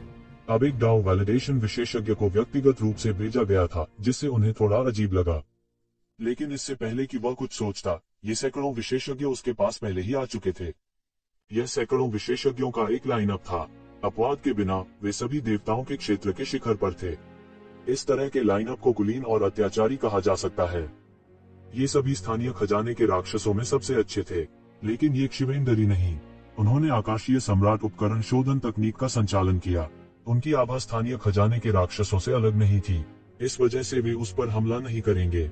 वह यह भी बहुत स्पष्ट था कि उपकरण सम्राट स्वर्ग में खजाना राक्षसों को हर 100,000 वर्षों में एक बार उपकरण सम्राट स्वर्ग में एक अंतर के खुलने के बारे में बहुत गुस्सा आ रहा था। हर बार एक अंतर खोला गया था, उपकरण सम्राट स्वर्ग की गहराई में खजाना घर अंतराल की मरम्मत के लिए बड़ी संख्या में दिव्य वस्तुओं को उगल देगा। नुकसान उपकरण सम्राट स्वर्ग की ताकत थी, इसलिए यह बाहरी लोगों के लिए बहुत शत्रुतापूर्ण था। इसका फायदा उठाकर वह टूल सम्राट के स्वर्ग की गहराई में आसानी से घुस सकता था। अन्य लोग आसानी से टूल सम्राट के स्वर्ग की गहराई में प्रवेश करने का चयन नहीं करेंगे, जब तक कि वे पहले से ही उस समय नहीं पहुंचे जब टूल सम्राट का ट्रेजर हाउस दैवीय वस्तुओं को बाहर निकाल रहा था। अन्यथा वे उपकरण सम्राट के स्वर्ग की गहराइयों में प्रवेश करना नहीं चुनेंगे। इसके अलावा ये खजाना राक्षस उसी बल से लग रहे थे। वे चमकीले पीले रंग के कपड़े पहने हुए थे और उत्कृष्ट गुणवत्ता के थे। दुआनलोंग कबीला मामलों को संभाल रहा है। प्रमुख डाउ सत्यापन विशेषज्ञ का लहजा काफी अहंकारी था। जाहिर है उसे दुआनलोंग कबीले पर बहुत भरोसा था। कोई फर्क नहीं पड़ता कि वह कौन था, दुआनलोंग कबीले को नजरअंदाज करना असंभव था। उपकरण सम्राट स्वर्ग में यह नाम सर्वोच्च प्रतिष्ठा का प्रतिनिधित्व करता है। ये शिवेन थोड़ा पीछे हट गई। वह परेशानी से डरता नहीं था और आसानी से परेशानी का कारण नहीं बनता था, विशेष रूप से उपकरण सम्राट स्वर्ग जैसे वातावरण में जहां दुश्मन अज्ञात था। महान सेनापति, आप उस पर अपनी सांस क्यों बर्बाद कर रहे हैं? अगर वह हमारे रास्ते में खड़ा होने की हिम्मत करता है तो उसे मार डालो। उसके पीछे किसी ने सुझाव दिया। मामले को जटिल मत करो, मुझे तुमसे पूछने दो, क्या तुमने एक गंभीर रूप से घायल पतित देवदूत को यहाँ आते देखा? वह डाउ पुष्टिकरण विशेषज्ञ ने कहा। नहीं, मैंने उन्हें पहले कभी नहीं देखा, ये जिवेन ने जवाब दिया। फॉलन एंजल, क्या इस बार शैतान जाति से किसी ने उपकरण सम्राट स्वर्ग में प्रवेश किया है? कि डाउ कन्फर्मिंग विशेषज्ञ ने अपनी बाहें चढ़ा ली और ये शिवेन का आकार बढ़ा दिया। ऐसा लग रहा था जैसे वह यह निर्धारित करने की कोशिश कर रहा था कि एक शिवेन झूठ बोल रहा था या नहीं। चलो चलते हैं और उसका पीछा करते हैं, हम उसे दूर नहीं जाने दे सकते। सेनापति ने ठंडेपन से कहा, मुझे विश्वास नहीं होता कि वह मेरी हथेली पर चोट लगने के बाद भी दूर तक दौड़ सकती है। उनके चेहरे पर क्रोध का भाव दिखाई दिया। उसने वास्तव में किसी को अपने हाथों से बचने दिया था। यह बस एक बड़ा अपमान था। ये जिवेन ने अपनी आंखें सिकोड़ ली। दुआनलोंग कबीले के ये लोग किसे ढूंढ रहे थे? उनके घबराए हुए और चिड़चिड़े रूप को देखते हुए डाउ कन्फर्मिंग स्तर के विशेषज्ञ भी व्यक्तिगत रूप से सामने आए थे। यह कोई छोटी बात नहीं होनी चाहिए। हालांकि इससे उसका कोई लेना देना नहीं था। महान सेनापति को नहीं पता था कि एक शिवेन ने पहले ही उन्हें मुक्ति की आंख से नाप लिया था। वे सभी खजाने के दानव थे जो खजाने की ऊर्जा से पैदा हुए थे। उनमें से किसी ने भी वास्तव में दिव्य साधन से साधना नहीं की थी। वह बहुत निराश हुआ। वह केवल स्वर्गीय स्रोत दर्पण को खिलाने के लिए एक दिव्य उपकरण चाहता था। अन्यथा मामलों को जटिल करने की कोई आवश्यकता नहीं होगी। ये लोग अभी भी नहीं जानते थे कि वे वास्तव में नरक के द्वार से बाहर आ गए हैं। वे जीवित रहने में सक्षम थे क्योंकि ये शिवन उनसे निपटने के लिए बहुत आलसी थी। अन्यथा वे पहले ही एक शिवेन के हाथों मर चुके होते। ये लोग एक के बाद एक तितर बितर हो गए। उन्होंने अपनी दिव्य इंद्रियों को तितर बितर कर दिया और खोज करने के लिए पंखे के आकार में फैल गए। हालांकि उनमें से बहुत से नहीं थे, उनमें से हर एक में अत्याचारी ताकत थी। 1,00,000 मील के दायरे में उनकी खोज सीमा से बचना मुश्किल था। वे थोड़ी ही देर में पहले ही क्षितिज में ओझल हो चुके थे। ये शिवेन जाने ही वाली थी कि अचानक आसमान में एक हल्का सुनहरा खून का धब्बा दिखाई दिया। वह बूंद बूंद करके नीचे गिरा। एक छोटा सा आंकड़ा शून्य से बाहर गिर गया। ये जिवेन, उस क्षुद्र आकृति से एक दुर्बल आकृति निकली और आकाश से नीचे गिर पड़ी। ये शिवेन ने जल्दी से उसे बीच हवा में पकड़ लिया, इससे पहले कि वह आधे रास्ते में गिर जाती। उसने देखा कि वह पतित परी कबीले की एक जवान लड़की थी। उसके लंबे हल्के भूरे बाल धीरे से उसकी छाती पर लटक रहे थे। उसकी त्वचा बर्फ की तरह सफेद थी, हालांकि उसका नाजुक चेहरा इस समय जानलेवा पीला था। उसके मुंह के कोनों से लगातार पीला सुनहरा खून बह रहा था। लिंगफी, ये शिवेन उसे कैसे नहीं पहचान सकती थी। यह लिंगफी नहीं था जिसने उसे दास के रूप में लेने की धमकी दी थी। वह चाहती थी कि वह उसे इंसानों की दुनिया में ले जाए। लिंगफी पहले की तुलना में 1 या 2 साल बड़ी लग रही थी। वह 17 या 18 साल की थी। वह एक फूल की उम्र में थी। अतीत में उसके कोमल रूप पर अभी भी थोड़ा सा बेबी फैट था, हालांकि वह अब पूरी तरह से बड़ी हो चुकी थी। वह निश्चित रूप से एक सुंदरी थी जो किसी देश के पतन का कारण बन सकती थी। हालांकि ये जिवेन को यह अजीब लगा कि लिंगफी अंदर आ गया था। इससे भी महत्वपूर्ण बात यह थी कि उसे इस बात का आभास भी नहीं था कि लिंगफी एक पल पहले हाफ प्लेन में छिपा हुआ था। यह किसी भी चीज से कहीं अधिक भयानक था। अगर कोई फिर से उसके इतने करीब आ जाए और उसे पता भी न चले तो वह मौत को दावत दे रहा होगा। हालांकि वह इस समय इतना ध्यान नहीं रख सकता था। उसने तुरंत लिंगफी को उठाया और एक बड़ा कदम उठाया। वह पहले ही हजारों मील दूर दिखाई दे चुका था। फिर वह एक और छलांग के साथ शून्य में पूरी तरह से गायब हो गया था। वह उसी दिशा में चला गया था जहां से वे लोग थोड़ी देर पहले गए थे। वे लोग निस्संदेह लिंगफी की तलाश कर रहे थे यदि उसने गलत अनुमान नहीं लगाया होता। क्या वह रंगे हाथ नहीं पकड़ा जाएगा यदि वे मुड़कर उस पर हमला करते हैं यदि वह यहाँ रहना जारी रखता है? और जैसा कि एक शिवेन ने उम्मीद की थी, वे लोग मुड़ गए थे और अपने अड्डे पर लौट आए थे। यह वास्तव में उस व्यक्ति से पहले से संबंधित है। दमित, यह खून उस पतित देवदूत द्वारा पीछे छोड़ दिया गया था। वह महान सेनापति क्रोधित हुए बिना नहीं रह सका। यह एक असाधारण शर्म और अपमान था। उसे ये जिवेन द्वारा बरगलाया गया था। वह पूरी तरह से मूर्ख बना दिया गया था, लेकिन उन्हें नहीं पता था कि वे वहां से गुजर रहे थे। खोजें, मुझे एक संदेश भेजें। खोज, हमें उन्हें ढूंढना चाहिए। मैं उनकी लाशों को हजारों टुकड़ों में बांट देना चाहता हूँ। महान सेनापति गरज उठा। महान कमांडर, वह व्यक्ति है जिसे दूसरा यंग मास्टर चाहता है। उसे मारना अच्छा नहीं होगा, किसी ने याद दिलाया। उसे मार डालो, यह संकट का समय है। इस फूहर ने डिवाइन टूल को चुराने का साहस किया। वह एक जासूस होना चाहिए। उसे मारना अच्छा है। अगर दूसरा यंग मास्टर मुझे दोषी ठहराता है तो मैं जिम्मेदारी उठाऊंगा। महान सेनापति ने ठंडेपन से कहा, कुछ मत कहो, पीछा करना, हमें उनके साथ पकड़ना चाहिए। इन लोगों ने तुरंत एक शिवेन की दिशा में पीछा किया। ये जिवेन एक घाटी में उतरी। उसे उसके शरीर की फीकी सुगंध सूंघी। उसने लिंगफी को नीचे गिरा दिया। फिर उसने अपना हाथ उसकी पीठ पर रख दिया। उन्होंने अपनी रियल एलिमेंटल एनर्जी को प्रसारित किया और अपने शरीर में फीनिक्स रीजनरेशन तकनीक का संचालन किया। उसके चेहरे पर घातक पीला रंग थोड़ी देर बाद बहुत फीका पड़ गया। वह कुछ गुलाबी सी दिखने लगी। खांसी, उसने 2 बार हिंसक रूप से खांसा और मुंह से गंदा खून निकला, पर उसका चेहरा कुछ गुलाबी सा लग रहा था। एक शिवेन ने राहत की सांस ली। वह जानता था कि मुंह से भरे इस गंदे खून को थूकने के बाद लिंगफी की चोटें तुरंत ठीक हो जाएंगी। लिंगफी आखिरकार थोड़ी देर बाद ठीक हो गया। ऐसा इसलिए भी था क्योंकि फीनिक्स रिजनरेशन तकनीक उसके शरीर के बाहर काम कर रही थी। अगर यह ये जिवेन होती तो इस तरह की चोट को इतना लंबा समय नहीं लगता। ये जिवेन, लिंगफी चिल्लाया। फिर उसने अपनी पलकें नीची की। ये जिवेन की बाहों में गिर गई और गहरी नींद में सो गई। ये शिवेन समझ नहीं पा रही थी कि हंसे या रोए।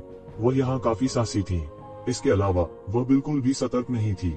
हालांकि वह यह भी जानता था कि लिंगफी ने उसकी जीवन ऊर्जा का बहुत अधिक उपभोग कर लिया था। फीनिक्स पुनर्जनन तकनीक अद्भुत थी। हालांकि हर बार जब वह ठीक हो जाती थी तो यह उसकी जीवन ऊर्जा का उपभोग करता था। पूरी घाटी असामान्य रूप से शांत थी। यह इतना शांत था कि कोई उसकी बेहोश सांस सुन सकता था। ये जिवेन नहीं चले। वह एक मूर्ति की तरह था। दूर सम्राट हेवन का रात का आकाश बाहरी दुनिया से अलग नहीं था। चांदनी छिटक गई। यह खजाने से भरा था। चांदनी की शक्ति खजाने और सिद्धांतों के साथ मिश्रित थी। इसने लोगों को एक प्रकार की निश्चिंतता का अनुभव कराया, जैसे कि उनका पूरा शरीर खुल रहा हो। दरार, उसके बगल में अलाव जलती हुई शाखाओं से निकलने वाली कर्कश आवाजें घाटी को रोशन करता है। उसके चेहरे पर शीतल श्वेत चांदनी चमक रही थी। उसकी मलाईदार गोरी त्वचा बर्फ से भी ज्यादा गोरी लग रही थी। उसके मोहक लाल होंठ समय समय पर खुलते और बंद होते रहे। उसने अचानक से अपने पांव फैलाए। उसकी मणि जैसी बड़ी बड़ी भूरी आंखें थोड़ी हिल गईं। फिर उसने अपने शरीर को फैलाया। मैं बहुत दिनों से ठीक से सोया नहीं। फिर उसने ये शिवेन को देखने के लिए अपना सिर घुमाया। ये शिवेन का सामना करते हुए उसे जरा सी भी शर्मिंदगी महसूस नहीं हुई। वास्तव में वह ऐसी लग रही थी जैसे वह उससे बहुत परिचित हो। अरे, क्या तुम यह नहीं बताना चाहते कि तुम यहाँ क्यों हो? ये जिवेन ने पूछा। हे, मैंने सुना है कि जूल सम्राट हेवन बहुत मजेदार है, तो मैं चुपचाप यहाँ आ गया। लिंगफी मधुरता से मुस्कुराया। तुम चुपचाप यहाँ आ गए? क्या तुम फिर से डेविल वर्ल्ड से चुपके से निकल गए? ये जिवेन ने याद किया कि लिंगफी शैतान की दुनिया से बच निकली थी जब वह सिर्फ एक महान साधु थी। बेशक अंत में उसे उसके बड़े ने वापस ले लिया था। हालांकि इसने ये शिवेन पर बहुत गहरी छाप छोड़ी थी। उस बुजुर्ग ने ये शिवेन को एक अथाह एहसास दिया था। यह बस अथाह था। क्या मतलब है चुपके से निकल जाना? लिंगफी असंतुष्ट था। उसने अपना छोटा सा मुंह थपथपाया और अपनी पतली सफेद टांगों पर लात मारी। ऐसा लग रहा था जैसे वह अपने पूरे शरीर की कठोर मांसपेशियों को आराम दे रही हो। मैं खुले तौर पर बाहर चला गया। मैं सैकड़ों वर्षों से मौत से ऊब चुका हूँ, लेकिन आप मेरे साथ खेलने नहीं आए। ये शिवेन अचानक शर्म से लाल हो गई। उसने लिंगफी की तलाश के लिए डेविल वर्ल्ड्स फॉलन एंजल के क्षेत्र में जाने की हिम्मत की थी। हालांकि वह उस समय अपनी कमजोर ताकत से सेकंड में मारा गया होगा।